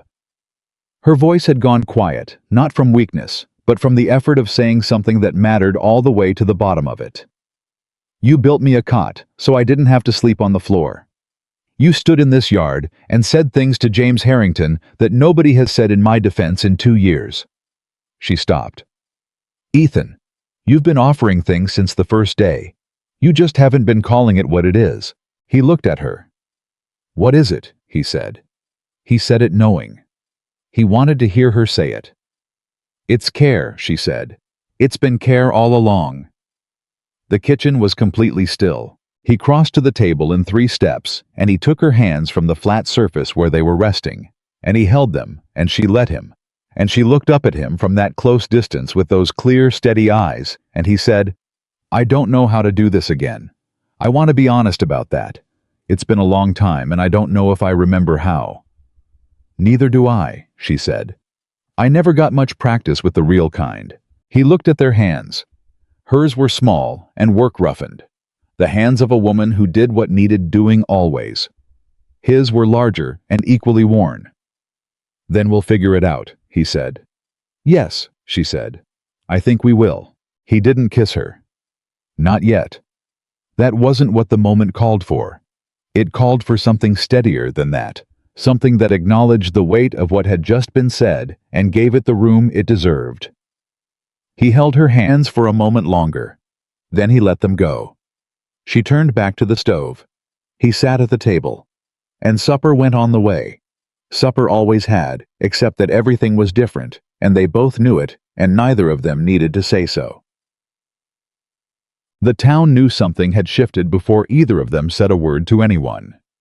It came through Ida Brannigan first, who had an eye for people, and visited the mountain cabin twice in September, for Clara's help with Phyllis Dodd's continued recovery, and who came away from the second visit, saying to her husband, quiet and certain, "Those two are going to be all right." Ida's husband trusted her read on people, and said nothing further.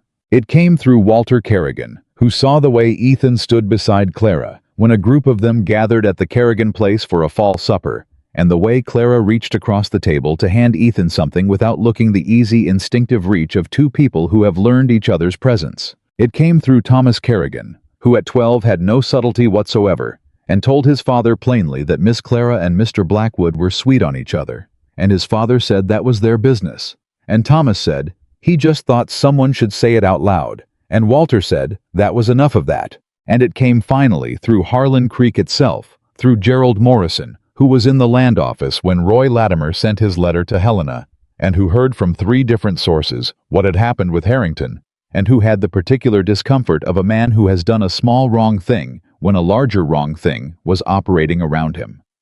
He put a new Help Wanted sign in his window 2 weeks later, not because he needed help, which he didn't, but because removing the old one, the one he'd left up while turning Clara away, felt like doing something even if it was a small something. These things traveled the way things do in small valleys. And by the time October put a chill in the mornings, and the mountain light went gold and low, Harlan Creek had quietly, without making any announcement about it, begun to revise its opinion. It was not a transformation. Small towns don't transform. They shift gradually the way the light shifts across a morning so slowly you don't notice the change until you look up and find everything different from what it was an hour ago. Ruth Calloway stopped in at the Morrison store one afternoon and said offhand that she'd heard the woman up at Blackwood's place had real healing knowledge and that her cousin's child had a chest complaint that the doctor from town hadn't improved much. And Morrison said he'd heard the same thing. And the seamstress, whose name was Anna Potts, and who had been one of the whispers at the doorway in June, said that whatever the woman's history was, she'd done right by the Kerrigan boy, and a person ought to count for something. None of them said they'd been wrong. Small towns rarely do that directly. But the shift happened. Ethan saw it first on the Saturday he brought Clara to town for supplies. He'd asked her if she wanted to come, practically speaking, because she had a better sense of what the kitchen needed than he did, and she'd said yes without hesitating, which itself told him something about how the last 4 months had changed her. They came down the mountain in the wagon. She sat beside him on the seat, and they talked about whether they needed more lamp oil, and whether the root vegetables in the cellar were sufficient, and whether the eastern fence would hold through winter, and it was the most ordinary conversation in the world, and something about its ordinariness made it precious in a way he would have been embarrassed to articulate. In town, it started with Walter Kerrigan, who was outside the feed store, and lifted his hat to Clara with a warmth that was genuine and said, "Miss Whitfield," like it was a name that belonged in the valley. Then Ida Brannigan came out of Morrison's and took Clara's hand and said, "How was Phyllis Dodd doing?" And they talked for 5 minutes about herbs and chest complaints, while Ethan loaded flour into the wagon bed. Then Morrison himself came out. Ethan straightened and watched. Morrison stood on the boardwalk. Clara was turned half away from him, finishing her conversation with Ida. He waited until Ida moved on. Then he said, "Miss Whitfield."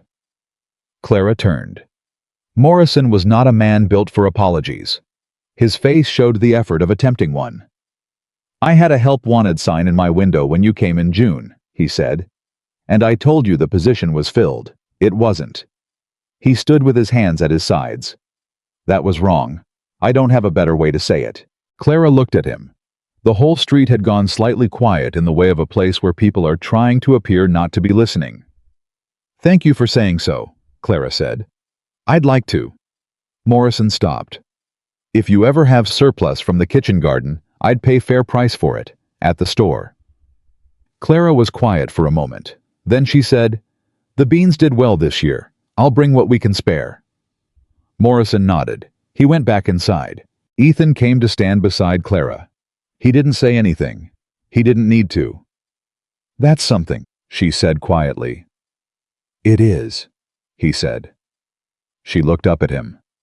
In the street, in the full September light, with the mountains behind her and the sound of the town moving around them, she looked at him with an expression that was entirely unguarded. No managing, no composing, no holding back. Just Clara, clear-eyed and present. "I want to stay," she said. Not in answer to a question, as a declaration. "I want you to know that. I'm not staying because I have nowhere else to go. I'm staying because this is the first place in a long time where I feel like myself." He looked at her. "Good," he said. She smiled at that. The full one, warm and sudden. "That's it," she said. "Good. What else do you want me to say?" "Something with a little more in it," she said, tilting her head. He looked at the street around them, at Morrison's store, and the water trough, and the boardwalk where she'd stood in June with a suitcase and 7 closed doors behind her, and he said, "I'm glad you found it. I'm glad it's here. And I'm glad as hell that Morrison's sign was in the window." She laughed. That real laugh. He wanted to hear it every day for the rest of his life. I didn't say that. Not yet. But he filed it neatly and carefully in the place where the things he was sure of lived. He loaded the last of the supplies and handed her up to the wagon seat and clicked Cutter forward, and they rode back toward the mountain in the long gold afternoon, talking about nothing important about beans and fence posts, and whether Thomas Kerrigan might come up and help with the fall wood cutting. And above them, the mountain waited the way it always had, solid and permanent, and entirely indifferent to the small human life being built at its foot. But something about the indifference felt different now. Less like being alone in a large empty space. More like being held. October came to the mountain the way it always did, without asking permission and without apology. The mornings went cold first. Ethan would come out of the barn at first light and see his breath in the air, and the creek sounded different in the cold, sharper and more insistent, and the kitchen was the warmest place in the world, in a way it had never been when he was the only one in it. Clara had started making porridge in the mornings. He hadn't asked for it. She'd simply noticed sometime in late September that he came in from the early barn work cold-handed and distracted, and that a hot breakfast made the first hour of the day run better. So porridge appeared. With dried apple and the last of the summer honey from the jar Walter Kerrigan had brought up in August. And Ethan ate it every morning without comment, and she never made a thing of it, and the ritual settled into the day like it had always been there. He noticed these things, the way he noticed everything she did, with a depth of attention he hadn't given anything in 3 years. It was not a comfortable feeling exactly. It was the feeling of someone who has been numb for a long time and is coming back into sensation. And the coming back involved a particular tenderness, an awareness of how easily things could hurt again, now that they could be felt again. I was thinking about this on a Tuesday morning, sitting at the table with his porridge, watching her move through the kitchen, when she said without turning around, "You're doing that thing again." "What thing?" "Watching me like you're trying to memorize something." He looked at his bowl. "Sorry." "I didn't say stop," she said. She brought her own bowl to the table and sat down. She looked at him with those direct eyes of hers. "I'm just saying I notice. I'll be less obvious," he said. "Or," she said, "you could just say the thing." He looked at her. "Ethan." She set her spoon down. "We've been circling something for weeks. I'm not a patient woman by nature. I've just been practicing." He said nothing for a moment. Then, "I don't know how to start." "That's all right," she said. "Neither do I. Start in the middle." He looked at her across the table. The morning light was in the kitchen. The stove was warm. The cat was on the step outside. Every ordinary thing was exactly where it always was, and the ordinariness of it was breaking him open in a way he couldn't explain. "I don't want you to be my cook," he said. "I mean," he stopped. "That's not what I know what you mean," she said. "I want you to be here," he said. "Not because of the work, not as an arrangement. I want you here because this is where you belong. And I know that's a large thing to say, and I know I don't have much." "Stop," she said. "Stop saying you don't have much." He stopped. "You have a mountain," she said. "You have a cabin that learned how to be a home. You have the best horse I've ever worked with, and a kitchen garden that's going to be magnificent next summer, and a character that I have never once seen waver." Her voice was steady and warm and utterly certain. "Don't tell me that's not much. It's everything." He looked at her. "Clara, I'm not finished," she said. "You found me at my worst, at the absolute bottom of 3 years of hard road. And you didn't ask me to explain myself, or fix myself, or be anything other than what I was. You just gave me a job and a room, and you let me be." She held his gaze. "I have never in my life felt so seen by someone who was saying so little." The kitchen was very quiet. "I love you," he said. He said it the way he said most true things, plainly, without decoration, like stating a fact about the world that needed to be in the air between them. "I don't know when it happened exactly. I don't think it was one moment. I think it was every morning you had the coffee on, and every time you talked to Cutter, like he had opinions worth hearing, and the night you stood in the yard with that lantern, and I was more afraid of losing you than I was of 3 men in the dark." Clara's hands were flat on the table. She was looking at him with the wide-open expression, the one she'd had in the kitchen that first time he told her he believed her, but deeper now all the way down. "I love you too," she said. "I've known it for a while. I was waiting for you to get there." He looked at her. "You were waiting." "You needed time," she said simply. "Some things are worth waiting for." He stood up from the table. She stood too. And he crossed to her side, and she came the last step toward him, and he put his arms around her, the way a man holds something. He's been afraid of losing completely without reservation, with the particular fierceness of someone who knows what loss costs. She pressed her face to his shoulder. They stood in the kitchen in the morning light, and neither of them spoke, and neither of them needed to. After a while she said into his shoulder, "The porridge is going cold." He laughed. He hadn't laughed like that from the chest real and unrehearsed in longer than he could calculate. She pulled back and looked at his face when he laughed, studying it like she was cataloging something she wanted to remember. "There it is," she said softly. "What?" "Your face when you laugh," she said. "I've been waiting to see the full version." He looked at her for a moment. Then he said, "Marry me." She blinked. That was fast. "I've been thinking about it for 3 weeks," he said.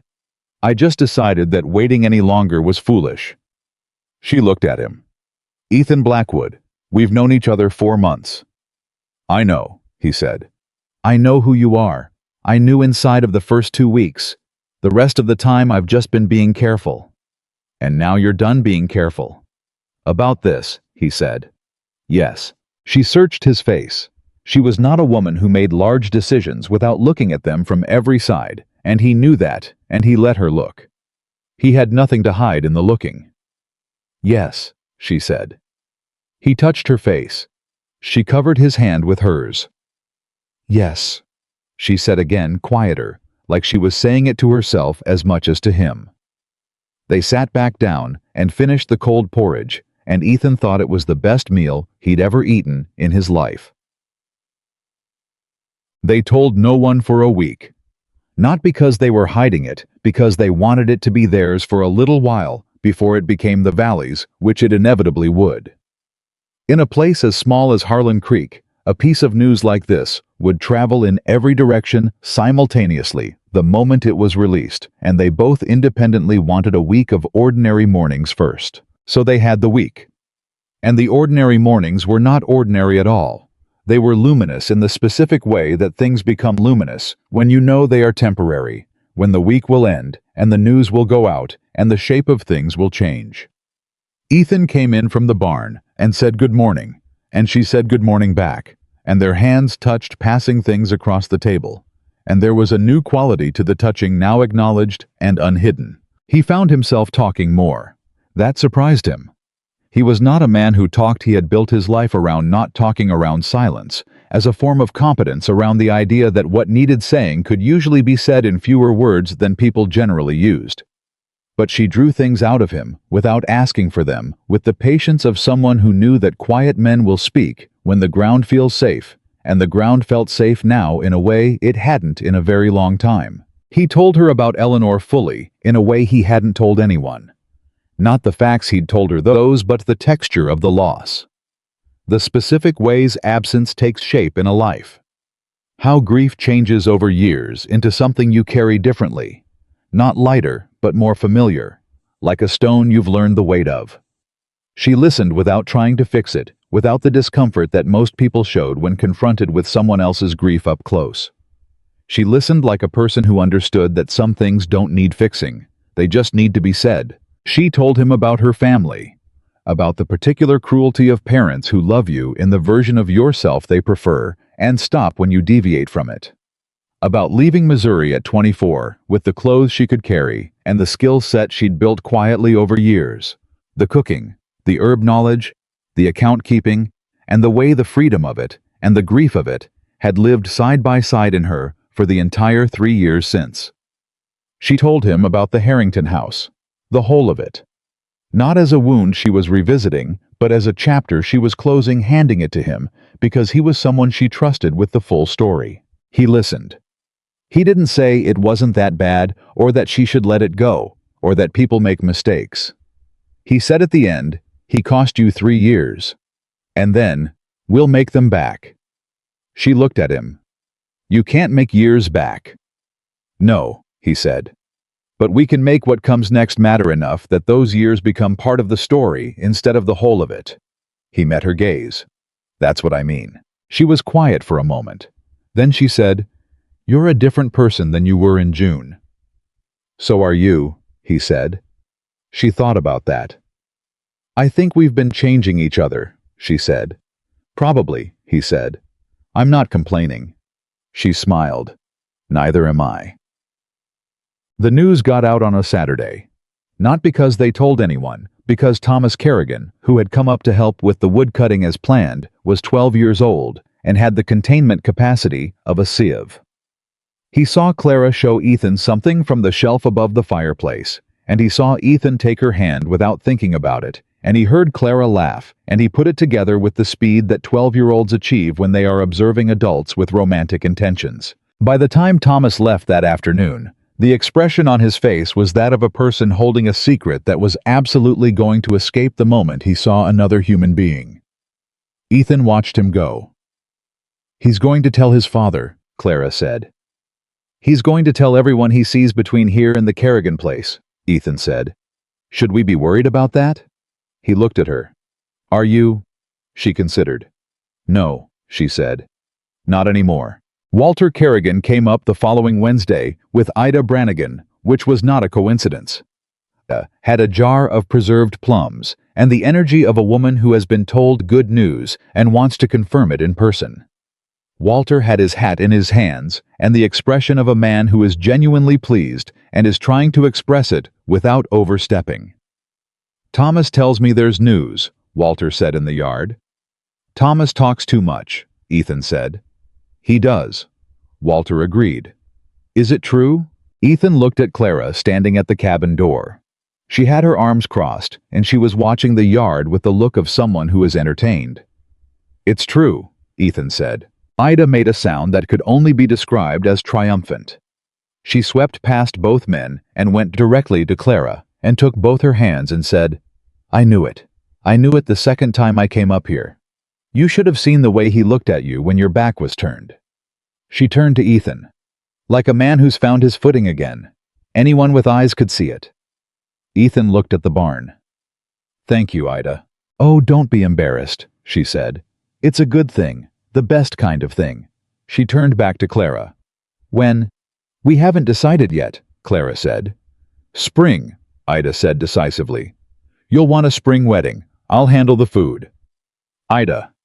"I'll handle the food," she repeated in the tone of someone for whom this is not a discussion. "That's my contribution. You can argue about everything else." Walter put his hat back on. He extended his hand to Ethan. Ethan shook it. Walter held the handshake an extra beat and said quietly, so only Ethan could hear, "Good man. She's good people. This is right." Ethan said, "I know." Walter nodded. He let go. The visit lasted 2 hours and involved the preserved plums and 3 cups of coffee each and a great deal of discussion about the spring and the garden and the cabin's capacity, which Clara had opinions about.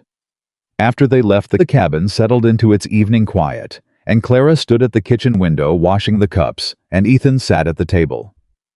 "Ida's going to plan the entire wedding," Clara said. "Probably," Ethan said. "Are you bothered by that? Are you?" She thought about it. "No," she said. It's nice to have someone who wants to." She turned and looked at him. "I didn't think I'd have that. People who wanted to show up for me." "You have it now," he said. She turned back to the window. "I know," she said quietly. "I'm still getting used to it." He understood that. He was still getting used to it too, the warmth of other people moving through his life again, the valley closing in around them, both in the way of a place that has decided someone belongs.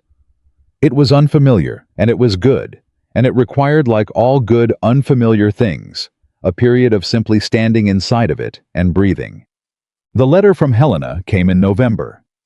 Latimer brought it up himself, which told Ethan the contents before he opened it. A man doesn't ride 2 hours up a mountain in November cold to deliver bad news he could send with a rider. The federal land investigation had found sufficient cause. James Harrington was facing formal charges on 3 counts of fraudulent land transfer. 2 of the 3 affected families had already been notified that the process of reversing the titles had begun. The 3rd case was more complex, but expected to resolve in the new year, and at the bottom of the official letter in Latimer's own handwriting on a separate paper, a personal note. Brief, to the point. The way Roy Latimer had started communicating since September, as if honesty had simplified his language. He wrote, "Harrington's reputation in Billings is gone. The story has traveled as far as Whitfield's did, and in the opposite direction. I don't know if that helps. I think it might." Ethan handed Clara the letter. She read it at the kitchen table.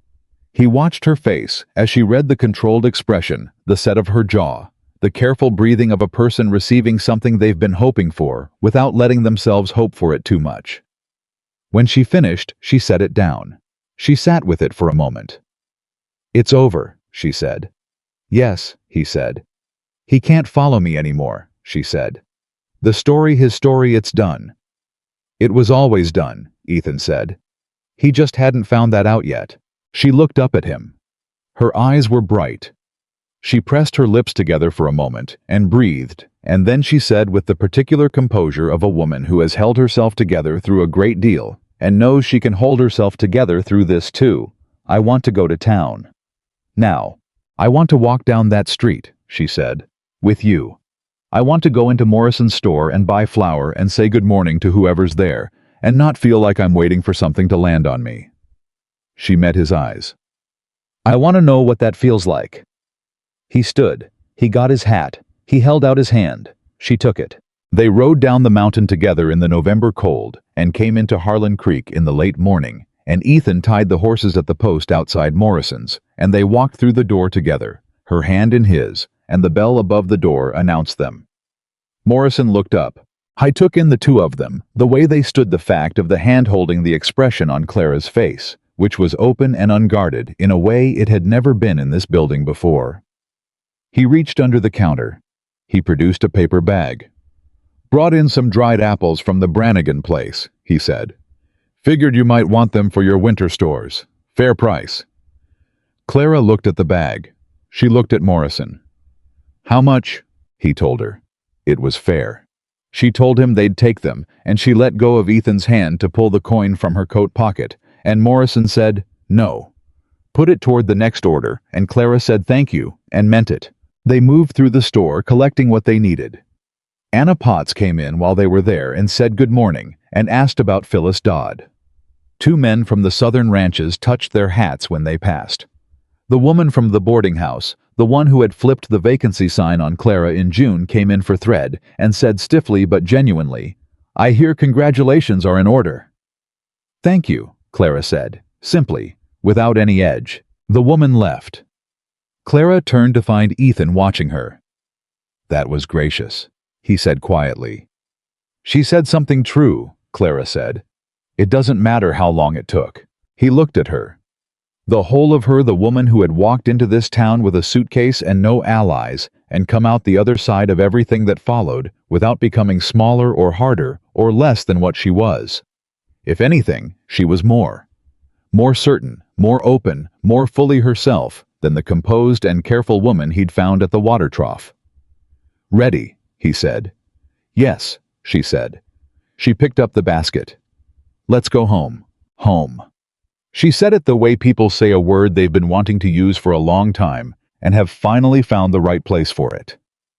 They walked out into the November street, and the mountain waited above them, solid and permanent, the same as it had always been. Spring came the way Ida had predicted it would, and the wedding happened the way Ida had planned it, which meant it was warm and well-fed and full of more people than Ethan would have chosen on his own, and exactly the right amount of people for Clara. The Kerrigans came. The Brannigans. Phyllis Dodd, who was breathing well, and said so to anyone who would listen, giving Clara full credit. 3 families from the Southern Valley who had come to know Clara through her healing work over the winter. Roy Latimer came with his hat in his hand, and his apology still on him, like a coat he'd earned the right to wear. Doyle Calder came down from wherever he'd been, and shook Clara's hand, and said something quietly that Ethan didn't hear, and Clara nodded and said something back, and that was that. Thomas Kerrigan was there in his good shirt, standing as straight as a boy can stand, who considers himself personally responsible for a piece of good news. The reverend from the church at the end of the main street officiated. He had over the winter had occasion to see Clara Whitfield's work up close. She had sat with 2 of his congregation through illnesses, quietly, and without being asked, and he said so in his brief remarks before the vows. He said that a community was built by people who showed up, and that some people showed up louder than others, and some showed up quietly, and the quiet ones were often the load-bearing walls. Ethan stood next to Clara in front of the assembled people who had become their valley. their community, their unexpected collection of people who gave a damn.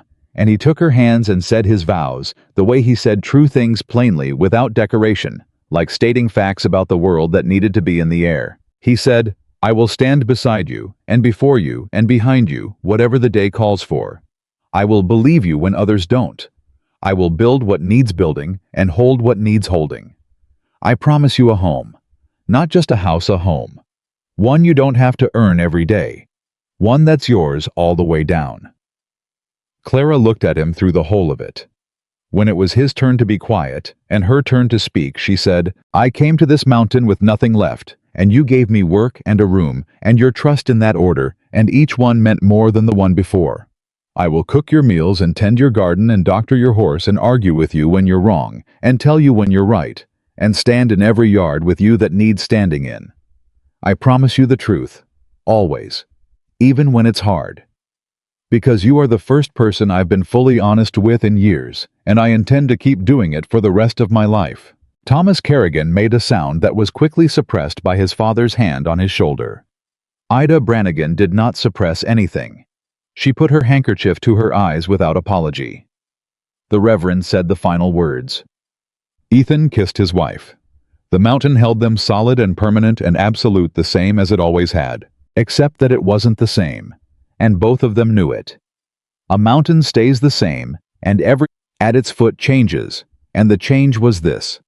Two people who had been broken in different ways by different losses had found each other on a hot June morning at a water trough, and had built something true. In the years that followed, the cabin on the mountain became what Clara had slowly and without drama made it a place that people came to. Phyllis Dodd sent her neighbor, who sent her sister, who sent two women from a homestead further north, whose children had complaints that the town doctor had given up on. Clara saw them all. She built her knowledge the way she built everything, carefully, practically. One case at a time, reading what books she could get from the Territorial Library in Helena, and corresponding with a woman doctor in Denver, who wrote back with the seriousness of one professional to another. Ethan expanded the ranch. Walter Kerrigan's recommendation brought two families from the Southern Valley who needed work, and the ranch went from a one-man operation to something with scale and structure, and the particular hum of a place where people move with purpose. Ethan turned out to be, as Clara could have told anyone who asked, a fair and exacting employer, the kind who gave clear expectations and kept his word, and didn't ask anything of the people who worked for him that he wasn't willing to do himself. Thomas Kerrigan, at 16, asked if he could apprentice with the horses, and Ethan said yes, and spent 2 years teaching him everything he knew, which was considerable. Thomas had his father's honesty and his own particular gift, which was that horses trusted him the way they'd trusted Clara immediately, and without negotiation. Roy Latimer was voted out of the land office 2 years after the Harrington affair, and went back to his family's farm in the Eastern Valley, which was probably where he'd always belonged. His replacement was a younger man who had grown up in the territory and took the land records seriously. The three families whose titles had been fraudulently transferred got their land back before the end of 1882. James Harrington never returned to the Montana Territory. Doyle Calder stayed in the valley. He took work at the feed store and kept quiet and did his job, and occasionally on Saturday evenings came to the Kerrigan place when there was a gathering, and Clara always acknowledged him, and he always looked like a man still paying a debt he knew he could never fully clear. She never held it over him. She was not built for that. One evening in the second year, Ethan stood on the porch in the late summer dark and listened to the sounds coming from inside the cabin. Clara's voice talking to someone, the high voice of a child answering.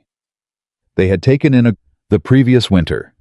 7 years old, found by the Brannigans at the edge of their property.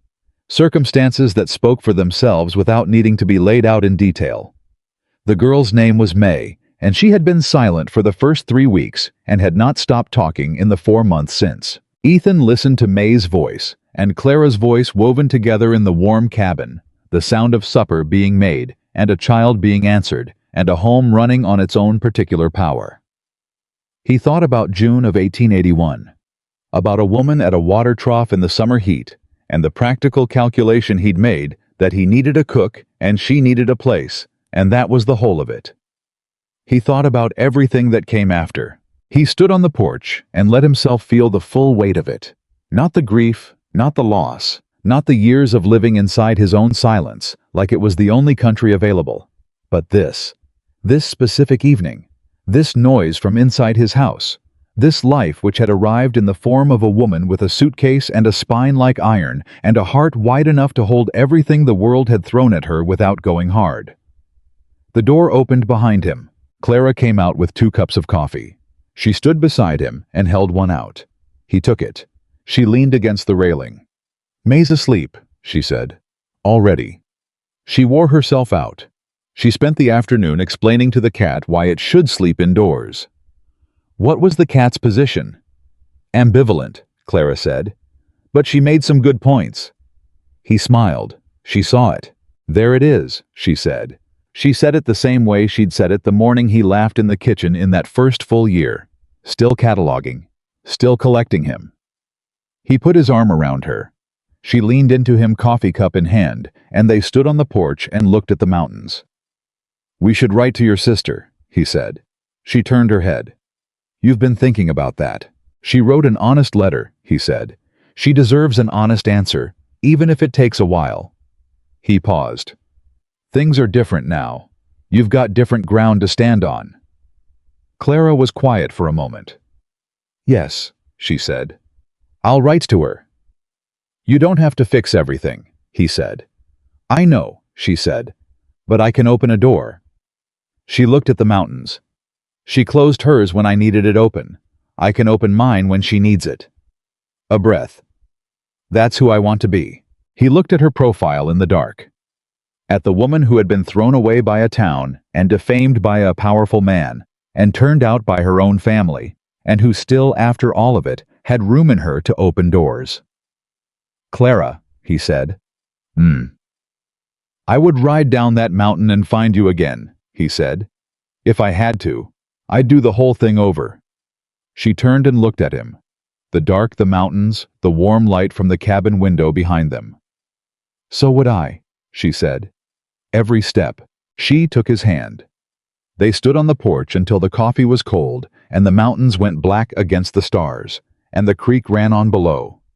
In the dark, the same creek that had run through this mountain since before either of them were born and would run long after, indifferent and permanent and beautiful. And the cabin behind them held its light against the dark, the way a home does, without effort, without performance, without any need to prove itself. Because that is what a home is. Not a place that was always warm. Not a place where nothing hard ever happened. But a place where 2 people chose each other clearly and without reservation and built something honest with what they had. And what they had? A mountain, a garden, a healed horse, a child. Asleep inside a valley that had learned their names turned out to be everything. The woman nobody wanted had found the man nobody knew how to reach, and together they had made the kind of life that neither of them could have built. Alone, the kind that holds. When the wind comes, the kind that lasts. The kind that other people look at from a distance and feel, without knowing why, a little less alone themselves. That is what love does when it is real. It does not ask you to be more than you are. It simply refuses to believe you are less.